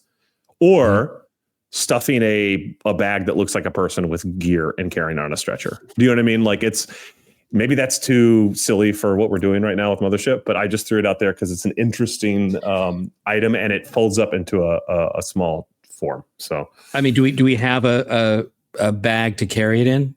We need to spend 500 credits on a rucksack. Yeah, you rucksack. So that would be total cost would be 1,500 plus. So it'd be $2,000 to get both, which is small. The other thing I would pitch, and again, it's hard because we're thinking about like scenarios that who knows, right? Sure. A couple of things caught my eye. One seems really cheap for what I think it could do, which is a flare gun. Yes. Flare gun is only 25 credits, would be 250, which is still pretty low comparatively. And in terms of like lighting up a big space, creating a distraction, blinding someone, right? I think it has a lot of utility for a fairly low cost. I agree with that completely. And that's 250. Yeah. I think the flare gun makes sense. Yeah. And then if I could suggest that we don't buy the $2,000 worth of stretcher and rucksack. I agree. And part of that being Mike might have something he'd like to buy. Yeah. So now we have 2,150 after the flare gun in cash. Do we want a stun baton or anything like that? No, man. All right. I think that's okay. Yeah, I think that's pretty strong. Grenades? They don't have grenades, unfortunately. No grenades. Okay. Yeah. And I think if we like leave a buffer of a couple thousand credits or whatever, so that Mike can come in later and say, "Oh yeah, I would really want to get some more shotgun ammunition or whatever." Right. Yeah. I totally agree. There's only one other thing that comes to mind for me, and it's paracord, and I think y'all have some, right? I have some. Thulsa has some too. Yeah. All right, so we're good on rope. Okay, so I now have chem lights. I have a flashlight on me. I have mag boots. You carry the welder? Yeah, you should carry the welder. It makes more sense for you to have it. I have 14 rounds for my pulse rifle. We got a Geiger counter. Do you want to carry that, Thulsa? Yeah, because I've got the pills. Yeah. And we bought that's everything, right? I think that's everything. Were you writing this all down in the shared notes? I was not, but I was just doing the calculator. I can tell Matt now. All right, they're not complete, but yeah, there's who's going to carry the flare gun is the only other thing. I can carry it if you want to. You carry the flare gun. All right, it's fine. Sure. It's fine. And the lockpicks also was going to get those. You should keep those. Yeah. Okay. So John, that leaves us with 2150 in credits outside of a 2 marble sale or trade with Okay, with so Arcady. what they can do is Arcady can actually credit you cash onto your cred sticks or your Cool. personal accounts or something like that, right? Hey, So you can yeah. get the change, but you do need to hand over the full marble actually. So Yeah. So we're handing over 2 marbles, right? Yeah, we'll have sold it with 2 marbles. 3 marbles. Okay. And then that remainder, you guys sort of like D&D, it's going to go on someone's account, so it can't be like a group thing. You don't have like a group account, so it's going to have to be divvied up some way, shape, So we or split form. it 4 ways. Everybody gets Sure. 600 credits or whatever it works out to be. So Yeah. what is it, 2100? So 550 credits. Mike will get 550 as well. Okay, so mark that down for your credits. That's just sort of like in a nebulous cloud that can be accessed. Mike, are you listening? Update your credit score on your character sheet when you hear this. Okay, don't forget. 500. Yeah. Okay. So I'm marking down that Thulsa now has 6 marbles on them. 1 has been planted in the garden. and Yeah. two are gone forever. Correct? I was going to ask about the 3 are gone 3 forever. are gone forever. Because we used 1 to rest. Yeah. Shore leave, 2 for gear. Okay. Yeah. That leaves us 6. So we have 6. Yeah. We go dig And up one- the garden one. What happened to it? Yeah. So Got after 10 days, the marble that was in the soil, you just dig it back up. Yeah. Like they look at it as unchanged, completely unchanged. Okay. Yeah. Good to know. But everyone in the garden is dead. Yeah. No one disturbed it, and it doesn't look like anyone found it, but nothing sprang out of it. Nothing. Completely. Okay. Okay. So All right. you have shopped. You've got all your gear that you think you need. The Acheron is repaired, much to Arcady's delight. And everyone has sort of chilled out after that sudden burst of violence that triggered all of this. And Arcady wants to know if you want to go back, or Takahashi is also sort of just hanging out there on the deck too, and he's like, I've got the dashwood. If you think you've got enough cash to repay your debts, let me know. We're pretty close, but I think we're going to go back just to get a little closer. He sort of like eyes the ball of cables. He's like, just so you But know. don't we need to we need like 1 million credits or something for Yes. what is Something it we need, insane John? like that. You forgot your debt amount? The whole point? Once it gets to the Listen, level John- of impossible, John- what made use are up the number anyway. details? I know we have a lot of Gen Xers on this stream, but as the millennial of the group, let me tell you right now, once it gets to a certain point, you just accept 100 death. million. We have 100 million credit debt. Okay, nice. We Cool. definitely do not have 100 million in Yeah. artifacts on here. How do you know? You don't know what that ball of cables does. We can go find out. It's our next mission. That's exactly what Thulsa is going to pitch that we do. She wants to go because we know how to get to that spot. We know how to get to the A.C.L.E.R directly, and we could just ask Arcady to take us there, and that way we don't have to do the Well, he can spacewalk. take us to the experiment room, but not the control room. Right. The space that we haven't been to yet. The space that's open to space. That's where we need to go. The thing to remember, though, is I forget the guy's name that we met. He seemed to imply that there's something not quite right. Right, like that he had a thing that was being examined, but it was taking a lot longer than it was supposed to. Caius, he was like your cool leather jacket wearing grandpa. He's definitely dead. I made a mistake too. Arcady actually doesn't know about the A.C.L.E.R, like the wondering ability about that. to actually access it. Ghost Eater was the one that had that information. Now the module being the module and Luke being Luke, there is no actual description of it basically says Ghost Eater can go to the A.C.L.E.R and does it often, but keeps his information to himself. And it's like, well, how the fuck does he get there? But I guess I'll pitch something. Yeah. Go ahead. Sorry. Yeah, I think there's like almost like a trash chute on this. It's like a little anus on the side of the deep that Ghost Eater alien style has to crawl through as a location point. So he knows the entry point. Maybe because he shared it with us, we can be dropped there, and with our mag boots, we can kind of. Well, but regardless of the way it's a blast door thing because it has to be able to accommodate artifacts of varying sizes and all that kind of stuff. The point is though, is how does it get from the bell to the A.C.L.E.R? I understand like why it would be a hidden entrance, why it's not so obvious, and why Arcady wouldn't know about it. But still, like Ghost Eater needs to get over there. So, for all intents and purposes, we'll just say that he shares that information with Arcady, and you can get over there. So. Is that what you're playing? Unfair, man. He charged us a ton of money for that piece of information. John, is this a new floor? Because I'll make a new frame for a new floor. I was a little confused. No, this is in hell. This is in hell. Okay, cool. Yeah. It just doesn't connect to anything, right? Correct. That we know about. All right. So is that where we're going? That yes. That's Are you guys down with that? Okay. We're doing it. Well, I mean, so the plan is to fly to the testing room, drop off the cable bundle, and then where will Arcady take us? Back up to reception? You know or do you want to go to the loading dock? You know what? Let's try to be more realistic about this. Let's try to remain close to the spirit of what Luke wrote. So if Ghost Eater is the only one that knows about it, but it says that he uses it often, then I'm going to say that he spacewalks there. Like it's very, very dangerous. And he does in that way that would make sense because he could do it surreptitiously without a lot of people noticing. So it's not like he has his own cool little shuttle or anything like that, which would be really obvious that he's flying it, right?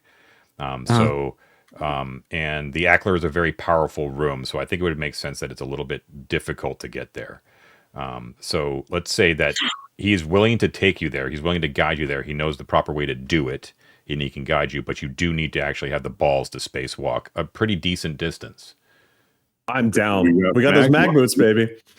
We got mag boots, and I'm guessing, vac suits. Like Thulsa still has hers. You gave yours to a dead guy.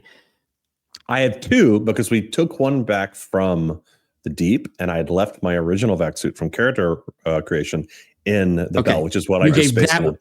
Now, which one did you give to the dead guy? I gave my original to the guy so that I would have like the retro one, which I'm going to fit my mag boots to now, by the way. Yeah. Okay, cool. So we're going to take our second break, but let's just set the scene real quick. You guys are all going to basically strap up and get ready to go. Let's say that you do it at a time when everyone else is sort of sleeping in the tank. Arcady's in his bunk, and Ghost Eater like kind of plans a thing like, okay, we're going to leave at this time. And we do it real quiet, like no one knows. And then so you all suit up commando montage style, and he takes you out like a little exit out into the thruster nozzle, and you silently turn on your radio frequencies, obviously, but you silently drift into space towards. He doesn't walk across the surface of the deep. He pushes off from the bell and goes straight to it. That's what I'm saying. That's why it's super dangerous because you got to get from the bell to the deep. So it's a very dangerous and very awe-inspiring, terrifying spacewalk. In fact, you're going to have to make some rolls when we get back. I was going to say, that feels like a couple stress right there, man. Big time. Oh, yeah. Possibly, anyways. Where is my thing here? Okay. All right. We will take our second break, and we will be right back. All right. We are back. Ladder's empty. Beer's full. I'm going to switch this over to Miro real quick because I want the audience and these guys to take a look at our visual representation of the deep. So you have strapped on your vac suits in silence on the deck when everyone else is asleep. Just Ghost Eater's with you right now. He tells you basically you need to follow my instructions exactly. He quietly opens up the depressurization chamber, and you exit out into the massive thrust nozzle, decommissioned thrust nozzle of the bell, and you've traversed this through an umbilical from the dashwood into the deck itself. But now you're basically free floating in the nozzle itself, and the scope, the megalithic scope of it, and that's not the right word, but the mega scope of it is all around you. Like you're just encased in this gigantic nozzle, and you feel very, very small as you slowly. You guys have all tied yourself together with paracord, and Ghost Eater is basically leading. He shoots off from the deck, pulling you guys with him, using the momentum to basically hit the dashwood side. And then you crawl along the length of the dashwood, which is basically extending along the length of the nozzle, and he uses that to sort of propel everyone sort of forward, right, to the edge of the nozzle until you're out into space. So we're at the edge of the dashwood. He kind of prepares you, and then he launches himself forward out into space. But you can tell like he's very expert at zero G. No one here has zero G, right? Only Sharp did. Is that right? Right. Right. So Sharp would be able to sort of appreciate, may have actually been able to help, but we're just going to roll with it. But he lines up like the exact vector that he needs to get to. Right. And you're not really exactly sure what kind of calculations he's making, but he obviously knows where he's going. So when he shoots himself out of the nozzle, you float through space, and it seems like, even though you know it's going at a decent clip, because of the size of everything, it seems like you're going really, really slow. Right. And the vertigo is intense. Like, I mean, really intense, because your vision is taken up by the massive deep that's in front of you that is getting closer and closer and closer and blocking your vision, all of which is framed behind Baphomet 3 in all of its glory is bright and, taking up all your vision. So it's quite a sight and very, very humbling as you feel like a little bug that could be stepped on at any time. John? Oh, that's some fan art. Yeah, for real. John, I'm scared. Dulce is terrified. I want to voluntarily make a fear save.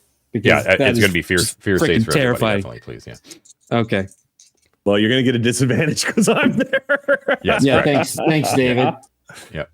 I'm doing like the data thing maybe, and like talking, like explaining the exact numbers of our distance from it and the probability of us getting at the vector. Remember when I say you talk too much? Now is the time you're doing it still. Just you know what I think though? I think we'll say it's like this: Ghost Eater's on one end and David's on the other end.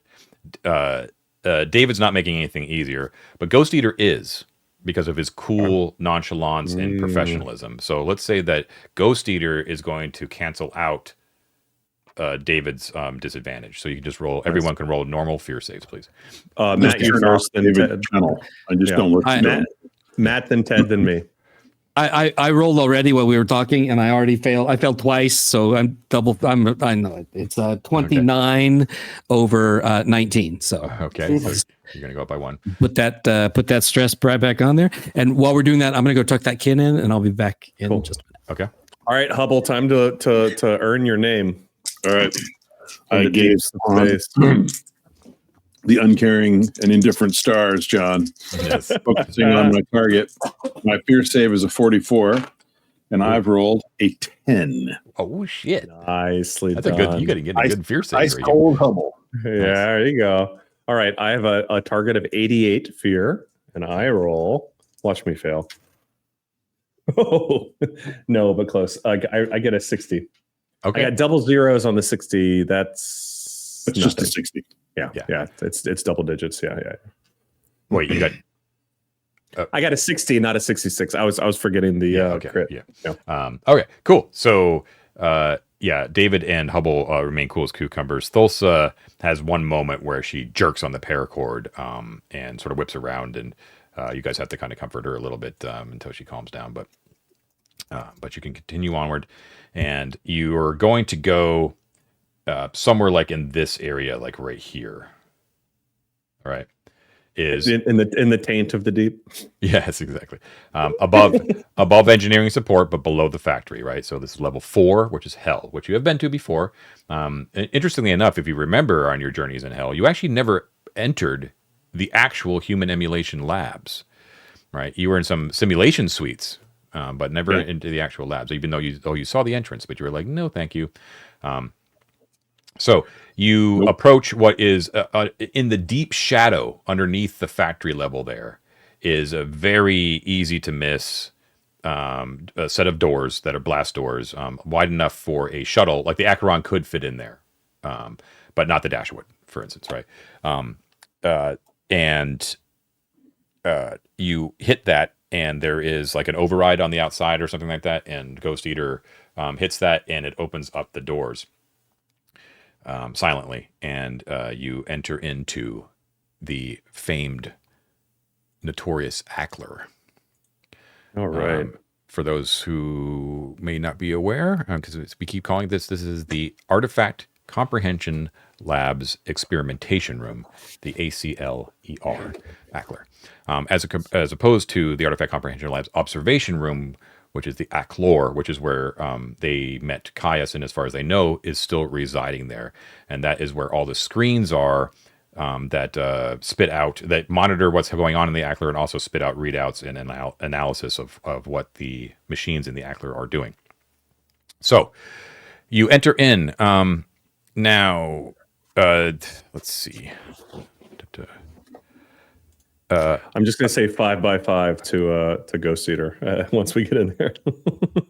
Yeah, so he's not going to stay with you, but he tells you he basically what there is a depressurization chamber airlock. So you enter into that first. You don't actually enter into the A.C.L.E.R itself. And he radios and points to it, closes you into the depressurization chamber, and then he releases the paracord, and you don't see him anymore. So he's not there anymore. Okay. So now you're alone in this depressurization chamber. You depressurize. He has also told you that the experimentation room does have gravity, but it's very, very large, and it's tough to navigate because it is, again, not really meant for humankind. Okay. Well, there's an flashlights airlock. on. There's an airlock between space and the A.C.L.E.R. That is correct. Yeah. Mm-hmm. Oh, I thought it was open to space. This is so much better. Yeah. All right. I'm going to derobe my vac suit, but keep my mag boots. Because we're in a pressurized area, right? It's oxygen free. Yes. Or it's yeah. I'm going to go ahead and strap my flashlight to my shoulder, pop that on. I'm going to get my pulse rifle at the ready, and approach the next doors, hatch and awaiting the gang. Cool. Oh, and by the way, now it says 10 days later, by the way, so don't forget that it is now the 12th. And we'll say, since it was sleepy time, let's start us at midnight. Cool.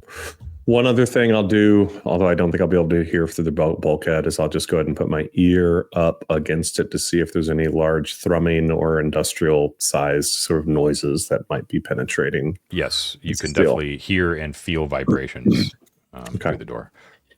Cool. And John, did we see the big? I'm assuming that there are like big blast space doors that can open to space. Like yes, my vision. I misspoke. I forgot that there is an airlock. So there's I guess there's two entrances, right? There's like the one for humans, which is where you're at, and then there's like the wider doors that allow like large objects to enter in. Okay, or explode out. Right? Yeah. So those blast doors don't open up. It was just the depressurization chamber. Okay. Okay. I'm just trying to decide if she's going to take off her vac suit, and the answer is no, not yet. She's going to keep that on, being cautious just until we get in there and kind of see what's up. Cool. I'm going to keep mine on as well, but I am getting out my weapon, and I'm not going into the A.C.L.E.R unprepared. I'm flashlight on and looking around for anyone in here. Cool. All right. So the moment that you open up the other door that leads into the A.C.L.E.R itself after depressurizing, I need everyone to roll me a D10. Ted, then Matt, then I will announce. All right. We'll just keep that order for tonight. Ted rolls a 1. Okay. Matt rolls an 8.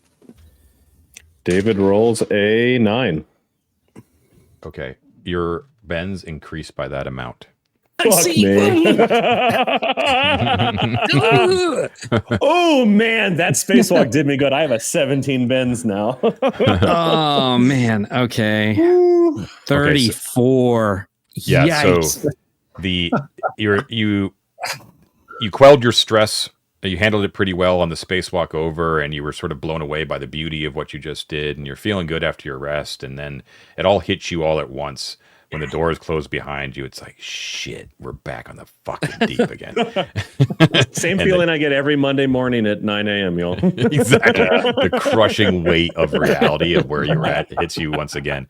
All right. Let's see. Okay, so Cool how you wait until where'd David go? He's hiding. He hides. He gets when he expresses his stress this way. Oh, there he is. Do we now, John? Do we also have to roll on our bends, No, you don't. or do we Not just? yet. Okay, good. Yeah. Okay, good. But your game bends. Okay, so the room. This is an industrial scale room. Gigantor, right? There is, as sort of what's confirmed when you were looking on the screens in the A.C.L.E.R, the A.C.L.E.R doesn't have any egress except the ones that you entered by, right? So there appears to be a solid wall that separates the A.C.L.E.R from the A.C.L.E.R, with no corridor adjoining or anything like that, and no way to get in between them. The room that you find yourself in does have slight concessions to human habitation in it, in the fact that there are gangways, rudimentary gangways that crisscross in certain areas that allow access to certain tables and devices and machines where you can place certain objects, right? But the moment you sort of step in, you actually have to sort of dodge as some sort of thing whizzes by your head, and you see that it's a piece, like a multi-jointed heavy metal crane that has like a grip on it that like whizzes by on some sort of track. Like, and so when you look up, you see that the ceiling of the thing, which is way high up, is crisscrossed with like a lattice work of steel girders and bars, where there is multiple arms and devices that are attached to it that can basically go in 360, can go in any direction and lower and raise itself. And there's a whole bunch of them, right? And they're just constantly whirring and in motion and kind of picking things up. And they are vary in sizes so that they can do very, very fine detail, right? Like some of them are like human arms with like manipulable hands and fingers that are using like little tiny syringes. And other ones, like the one that you just had to dodge, are huge forklift type vice sort of things. They pick up gigantic pallets of things, that's that sort of stuff, right? And they're on multiple levels with no care given to where humans would actually be able to work on anything. So just seemingly random, like almost like an MC Escher sort of configuration, are multiple platforms and staging areas and like chemistry areas and centrifuges and just all sorts of crazy things that you could do science experiments with in all shapes and forms, right? And then there's like storage lockers that have like glass panels that that the equipment, it can open up and pull out certain chemicals and all sorts of stuff, right? I'm not explaining it that well, but No, you did. Yeah. That's great. It's like an automated laboratory, right? So Yeah. you could do, it's like the claw machine on steroids. Yes. You have claws everywhere. There's also multiple lights as well that are on devices. So like a lot of them are like arms that can, just like the arms with the tools on them. There's arms with different sorts of lights, surgical equipment, large lights that are attached but also mobile to the ceiling. Some of those are actually, and they can change like their color temperature depending on what's necessary. You know how like in surgical rooms they have that sort of non-shadow casting light? Mm-hmm. You know what I'm talking about? So yeah. So there's those. Those are on. They've been lowered a great distance, and they are all focused on near the center of the room. And a lot of the machinery that's whirring and moving around all seems to coalesce and focus at certain times on a certain area, which is right near the center of the room, where all the lights are focused. And that's where your eyes are naturally drawn to, is a small object compared to everything else and all the other chaos that's in the room, that is sitting on top a very old school looking like easel, like a wooden easel. Hell yeah. And there is a paint, that object that's sitting on the easel is a painting that is in a overwrought gilt frame, like a hideous looking cheap looking frame, right? But you're looking at the back of it, so you can't see what the painting depicts. But it appears that most of the action is focused on that painting. All right, John. Just as a precaution, in the sort of like vector from where we are to that, because I know this isn't a room that's considers human use. I just want to take a beat and sort of observe, especially of the large industrial equipment, the patterns in which they move to sort of sense a rhythm, and any risk of being like smacked with one, etc., on our pathway to this center focal point. You want a platform game this? Yeah. I just want to be safe. It's very much like a platform level in a video game. Actually, that's a good way to view it. That's a good thought. But unfortunately, the conclusion that you draw is that there is no pattern because each of the devices is operating, has its own, doing its own thing. Sometimes they just go idle for a long time, and sometimes they are whizzing by. But they're always doing something to help in experimenting on the painting. Is the layout of the room such that while there's no rhythm or pattern to the movement, there are areas where the arms don't really go? Like if you stay to the west wall, you really avoid a lot or all of the traffic. That's a good question. Yeah, so the further out you are from the center, the less commotion there is, and the safer you are. Makes sense.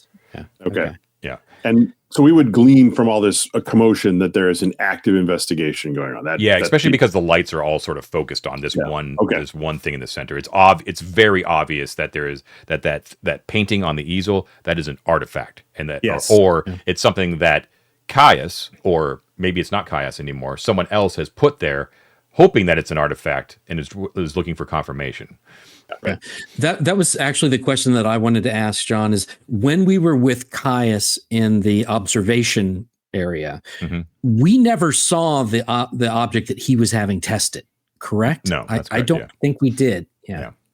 So it could be that, or it could be something that later. It could be that, but with that in mind, I would also like to pulse rifle up, just kind of scan around our immediate vicinity for any indication of recent human movement. I don't know. It's not like there'd be dirt, like footprints on the ground, but I just want to look for, again, I understand now after observing what a mechanical movement looks like, an inorganic movement, even if it's randomized. I want to look for organic movement. I want to look for like a sporadic humanoid type thing, just to make sure we are, as far as I'm aware, alone in this room. Right. Yeah. So you don't get, of course there's motion everywhere, but you're not seeing any, that you can see any organic motion. Now, I should also point out that it's unlikely that you're going to get surprise in the room. Despite its size, everything is very well lit in the room. There's not a lot of shadows and stuff like that. So you're pretty good in that arena. Yeah, Ted. When we were in the A.C.L.E.R, and I know that there was a lot of data being provided, I don't remember if you said whether there were cameras into the A.C.L.E.R. Yes. As in, are we on camera if we move around in this room? Is someone in the A.C.L.E.R going to see us? Yes. Where are those cameras in the room? Let's identify their location if we can. You can identify their location. Almost every aspect, almost every angle is covered in some way, shape, or form. There's lots of cameras, what you're saying. Yeah. I'd say it's not like Walmart level, but there was there a greater? It's not like Star Wars control room where they shoot twice and now they're not on camera anymore. Yeah. Why don't we? We're fine. I have an idea for Thulsa once John's done. Why don't we roll? Let's make it official. Roll 2d10. I'll roll it. Ted, go for it. 2d10. I rolled. Do you want them as a add them up? Add up the two numbers. Add them up. 8. 8. Okay, 8 cameras. Okay. Thulsa, my dear. Thulsa, my dear. I have an idea that might aid us. We will probably need our mag boots and perhaps some paracord or my harpoon gun for this, but certainly you might have some spray paint in that toolkit of yours, or something that like some foam or something like that. What do you have in mind? At least I would have electrical tape. What do you have in mind? I think we should try to spray or tape over the lenses of these cameras without damaging them, so our dear monarch doesn't know. Hubble, Hubble, since you were the one that asked about the cameras initially, I will say that since you're looking at them and counting them out, you see a number of them, probably half of them, actually swivel quickly. I fucking figured. Sorry. Yeah, and like 4 of them at least are like pointed directly at you. Yeah. Okay. Yeah. Right. No shit. I just waved to the cameras. Yeah. So I have a question and then a thought. So the question is, we know that there's like this is the one place where this can happen. And we've talked, I remember Caius talking about there being kind of a queue for this. And you mentioned that there are like some like storage areas for stuff. Does there seem to be, if we look around specifically for this, does there seem to be any kind of like automated queue system? Like like the lockers at the old bus station, right? Like you put the lockers in and it's locker number 1 and going on. So you can get into the queue to have your stuff. Yes. It's the analyzed. bowling ball track at a bowling alley. You got to. Yeah, exactly. I kind of like that notion. Well, here's the deal. That's a great question. And yet the answer is yes. There is like a holding area. It's closer to the edge of the room because almost all the experimentation is done. And what you're quickly able to gather because of the huge variety of tools and variety of facilities at play here is that it can analyze all manner of possible strange devices. Remember, it's not just analyzing things it knows about. It's like these are extremely strange things like that it's being asked to analyze. So it could be like the smallest tiny thing, like a little marble, for instance, they could do like fine-tune analysis of versus you haven't seen any artifacts this big, but you're looking at some of the stuff and it's like there's like forklifts and shit like that. So it's like there's they could be like really large things. So my point being is there is an area that's like a holding area. You're not at it, but there is an area that is a large generic holding area that has like compartments. That can be shut away and then opened and something removed from them. But they're rather large because they have to be able to encompass a lot of different things. But it's fairly obvious that is something like where there's like what's the first thing to come out and then what would be the next down the line sort of thing. I have a thought. Rick, my dear boy, I know you're here somewhere. Perhaps we should analyze you to see if you are indeed human. Rick is in if you can NPC analyze class, all sorts of things, I know, but there's a feasibility, guys, that although I don't know if it would rend the subject limb from limb, but one analytical framework might be human or not. If it can do, I bet it could detect androids. One other thing about the holding cells is I would also say that would probably be the most human accessible part of the A.C.L.E.R. So there's probably like a gangway that just goes straight to that area. That avoids all machinery, because that would be the one place that they would want you, or whoever's in charge at any given time would want you to deposit something. Yeah, this is a space that very much wants to be used. This is part of the whole economy of the system. I would imagine that it would be like if there was a red carpet, like go this way. I'm surprised there aren't even like little hands, pointing. Here you go. Here you go, stupid humans. I will say too, they're at a distance. These cages, and they're opaque, but all of them have LED lights on the same section of them, and all of them are green, solid green right now. And are they like green meaning open? The little things. You're not sure what the green means, but they're all closed, and you can't see anything that's inside. But they're all green. I'll try it. I'll go over it. If they're numbered, I'll find the one that's got the lowest number, like 1 or whatever. Yeah. And open it up. Yeah. And put the sphere in. Before you do, Yeah. do we want to check to see if there are any artifacts currently in waiting in these tots before we put our own in? I'm guessing there aren't because the lights are all green. That's true. That's true. That's fair. Yeah, open up a few random ones, John. They're all empty. Yeah. So when it takes a little while to get over there, first of all, but when you do, you can see that there is actual instructions in English that are that not instructions, but just sort of some signage. Basically, it says like open, close, that sort of thing. Danger, locking mechanisms, and it's fairly obvious too that the green indicator, there's two lights. There's like a green and there's a red. Next to the green one, it says vacant. Is what it says. Right. Yeah. Okay. Can I put like the pin number in, The like red a one hotel says safe? occupied. What's that? Did I put a pin number in, like a hotel safe? No, but it's fairly easy. There's no security really. So you open one up. Now it's a rather large chamber. You could fit like, a lot of people in here, like a lot of different things. I don't know the exact size, but it's quite large, relatively rectangular, and it is outfitted with blast-proof steel all over it. Right, it's fully protected on the inside in every way, shape, or form. Bulletproof, shatterproof, everything. So if the worst should happen and something inside explodes, nothing would harm the outside. Right. All right. And there is a number of different modular flat surfaces that can be folded down from inside, sort of like Murphy beds of varying sizes. Right. And in the center, there is also a mobile and tuck-awayable table that is currently set up, and that seems to be the default position, which is just a human scale, regular long work table, stainless steel, very bare bones, and it's just sort of sitting there lonely in the middle of this chamber. That's the green light chamber, right? Okay, Yes, so yeah, it's that's more the like a room than a locker. Yes, correct. Yeah. Okay, cool. It's like a big, yeah. It's a locker that's a room. Yeah, The instructions went into no further detail other than how to open the door or whatever. pretty much. Yeah, yeah. Okay. I have a thought. Go ahead, Matt. I was going to say, well, number one, we should definitely put like the ball in one and a marble in another one.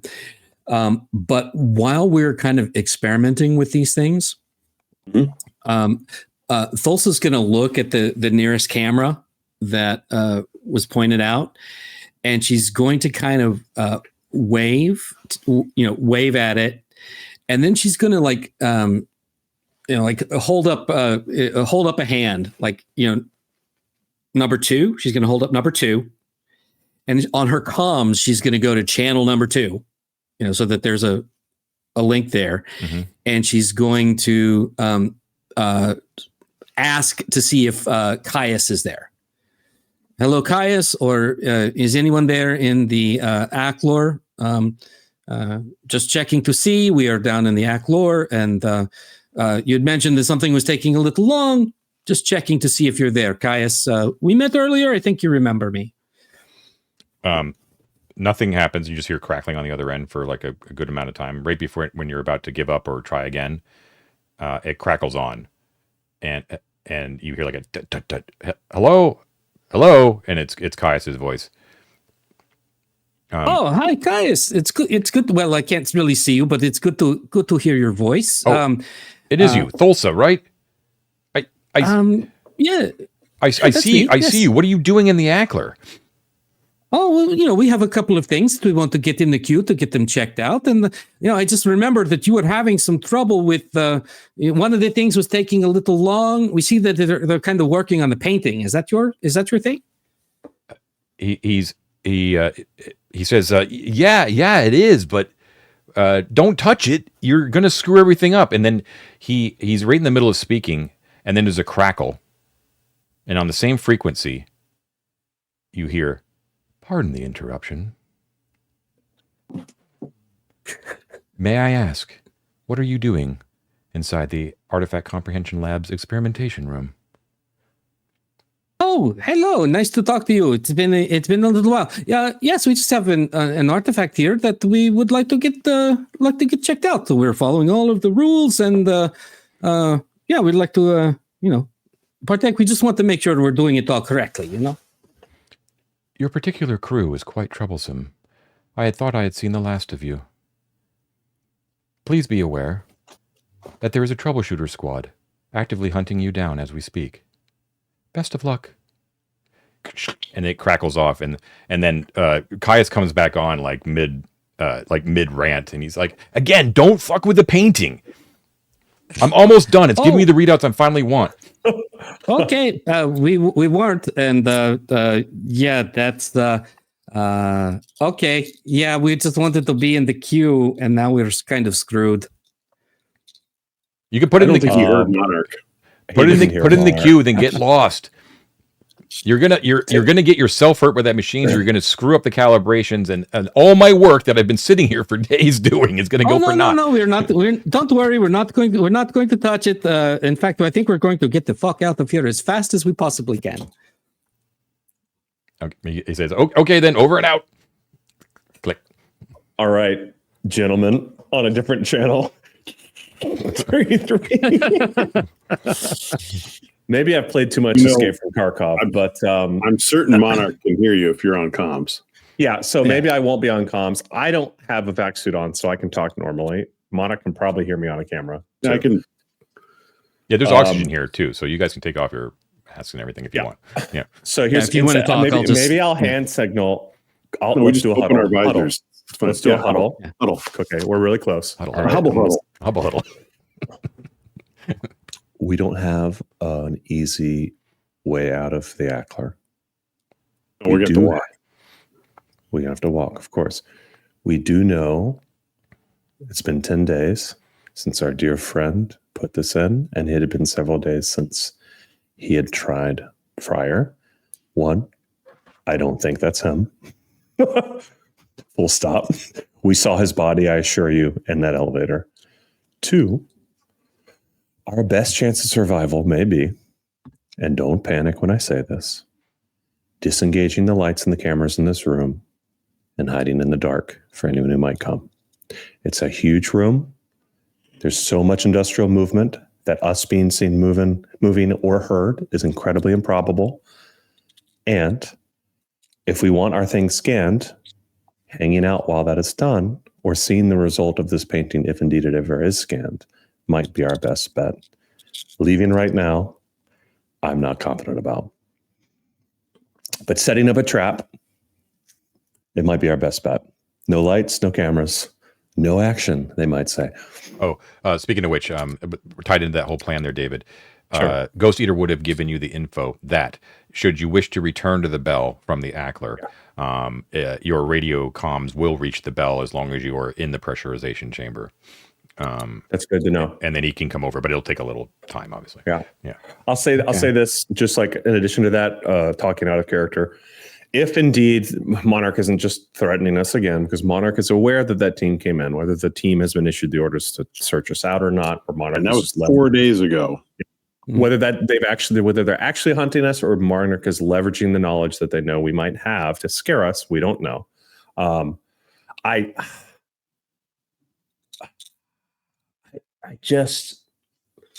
thing is, if they are indeed coming here, probability wise, and I could be saying this in character too, I suppose, but if they are coming here, leaving our artifacts here means those artifacts and the paintings will be retrieved by whomever comes in here. So if we care enough about these artifacts, defending them for whatever duration of time is necessary will be something we have to do, or we need to come back another time when we think it's safer. Hence my turn the lights off, cover the cameras, hide sort of proposition. Well, I don't think we can turn the lights off and shoot them out. Yeah. Hold on. Yeah. We can't turn the lights out and have this system working. I don't think the lights and the robotics don't require lights. They're not optics. They absolutely do. John said they did. Oh, you did? I'm also just thinking of the scale of it, and like I don't want to get bogged down in like the details of what we're trying to do. To your idea is trying to hide in here. Yes.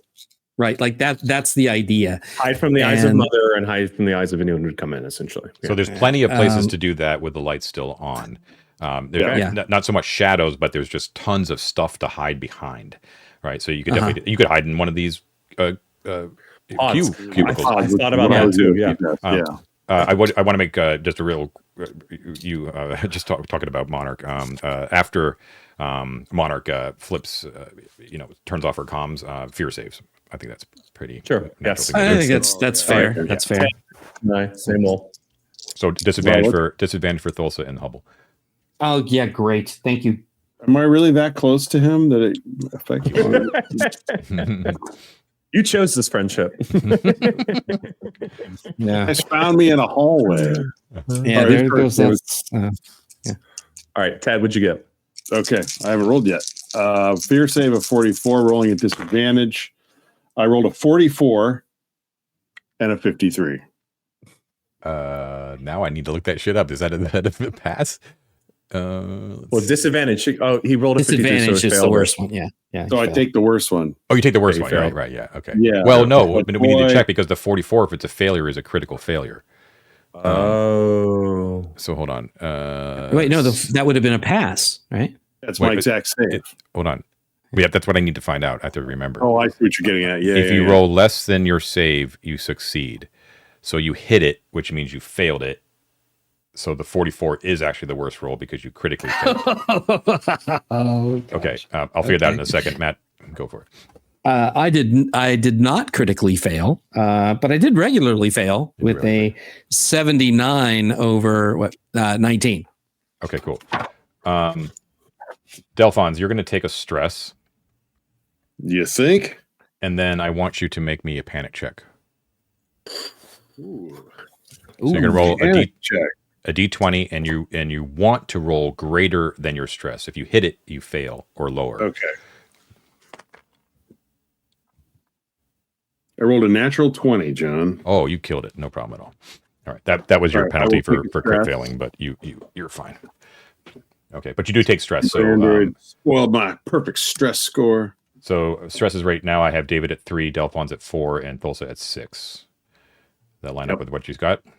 Yep. Okay. Yeah. Okay. Cool. So yeah, it just shook you a little bit. My turn now. hearing. Oh, I'm sorry, Oh, David. sorry. You need to roll, right? I got doubles as well, But but I succeeded. yeah, because you have an 88. Yeah. Okay. So I got a 77. It scared the shit out of me for a second there. But But you critically succeeded. I'm gonna give you a stress back. hey, yeah. Well, I'm at 3. My minimum. Can I go under Oh, that? it's your minimum. No, you can't. Yeah. What can I give you? Give it to me. Give me something. Hey, can I soothe one of them with my great level of confidence or reduce one of their stresses? I have psychology. I don't know. Yeah, but I'm gonna put the All burden right. on you to pick who you want. Okay, who has more stress? Well, I love Thulsa. I'm sorry, Huffle. Well, Thulsa I, has got more. more than, than I think I have more than you anyway. No, I'm a professional. Who has more stress? Thulsa. Okay, then I will I'm go a to 6. Thulsa. Yeah. Okay. Yeah, I'll go to Thulsa and I'll say, Plus, you guys are lovers. "Sin to yourself. Sin to yourself." Listen, this is my way of winning back Thulsa's heart, I guess, or something. Sin to yourself, Thulsa. Everything will be fine. Everything we are really fucked. You know that we are just Remember- fucked, right? Remember, comrade, that we are all equal under the eyes of God. All equally and fucked. Okay, importantly, this is a quote for the real heads, right? Women hold up half the sky, Thulsa.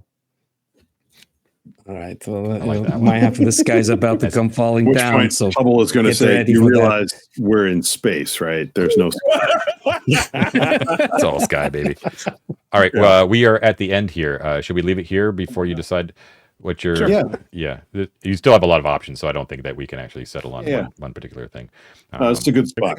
Yeah. Okay. Cool. We will leave it there. All right. Thank you to everyone for watching and or listening to episode 12 of our the Mothership Gradient Descent campaign. This has been 3D6 Down the Line, the most criminally underwatched actual play series on the internet. You know your solemn duty, which is to like and subscribe on YouTube. Make sure you hit the bell icon, get notifications every time we publish new material. It really does help us out, even if you already do subscribe, in which case, thank you very much. If you have a few extra bucks, as we said at the top of the session, hook us up with a Patreon subscription. You'll get access to our Return to Dolmenwood Patreon exclusive campaign, access to secret channels on our Discord. The Discord is always free to join regardless. And there's just the coolest community of people on there talking all sorts of indie and OSR sort of stuff at all times of the day. So please do come join us. And thank you, as always, to our explorers, our delvers, and our conquerors, all of our patrons. And, of course, two special thanks to David for doing all the awesome overlay, artwork, and animation and graphics. And, of course, the artwork for our new big head design, which will be dropping again on November 24th for sale on our Fourth Wall store. And to friend of the channel, Hank, otherwise known as Hellrude, for composing the original music that started the episode. Thank you, Hank. All right. It is David who has the distinct pleasure of reading our Conqueror names aloud. Go for it, David. All right. Hey, thank you again. We have several new Conquerors. We love you so much. Holy shit. Thank you for joining. Adam McKinney, Iohet, Pendulous Teat, Stephen Green. They already started. All right. Drew Chandler, Soul Slur, Ryan Gunter, Chris Harvey, and the rest of our Conquerors. Bryn Kneecleaver, Sorcerius, Chris Malone, DM, Crayon Box, Oxion, Erica, Q-Dog, Love Letters from the Locker, Dogleaf, Mike Butts, John Busick, Scott Fournier, Sophia Peng, Mark Dyson, Carl Stephenson, Necrotic Gnome, Derek B, Ted is My Goat, Eric Manley, Todd Jeffcoat, Tyler Hackenberg, Christo Lute, Gray Moon, Julian, Jofo, Brutes Monkey, Joshua Owens, The Mighty Martian, Noah, Christopher Bishop, AJ, Michael Sauer, Adam Lovelace, Desiree Marcel, Grizz Loves Games, Dustin Reedy, Benjamin, King of Zoops, Rock of Sages, MP, Todd, Hexplorer Jake, Steve, Jeff Marino, Alan Barton, Robert Kirkland, Eric Tsunami MD, Samuel Dillon, Yesterday's Glory, Mike Small, Richard Barton, Isaac 2D10 plus 25 DTL Spencer, every time, James Boyle, Ted the Teddington Teddy Bear, Doc Jones 73, Chris Laricella, Jackson Bates, John Hooker, Mordrew, Zachary Hall, Saps. Now it's time for the Davids. Oh. Papa Bear DM, Someday. Zach Shiflett, still prepping for John 605. Right on, Mercury. Yeah. Ruben K. Darger, Procyon, excuse me.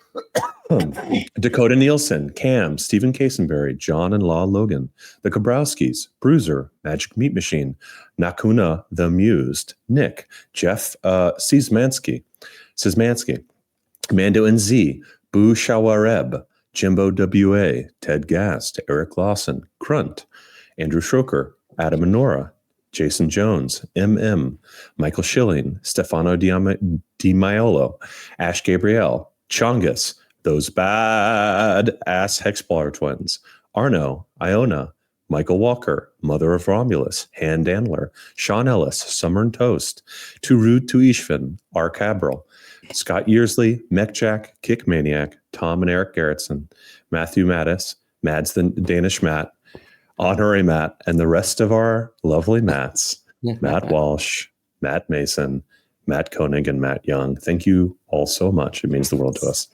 Thank you as always, supporters. We really do appreciate it. And one last pitch. If you haven't joined already, join at the Conqueror level. You get a free t-shirt, excluding shipping, if you do it by November 24th. Hope to see more of you on Patreon, if not there, on Discord. And we will see you next time, everybody. Have a great night.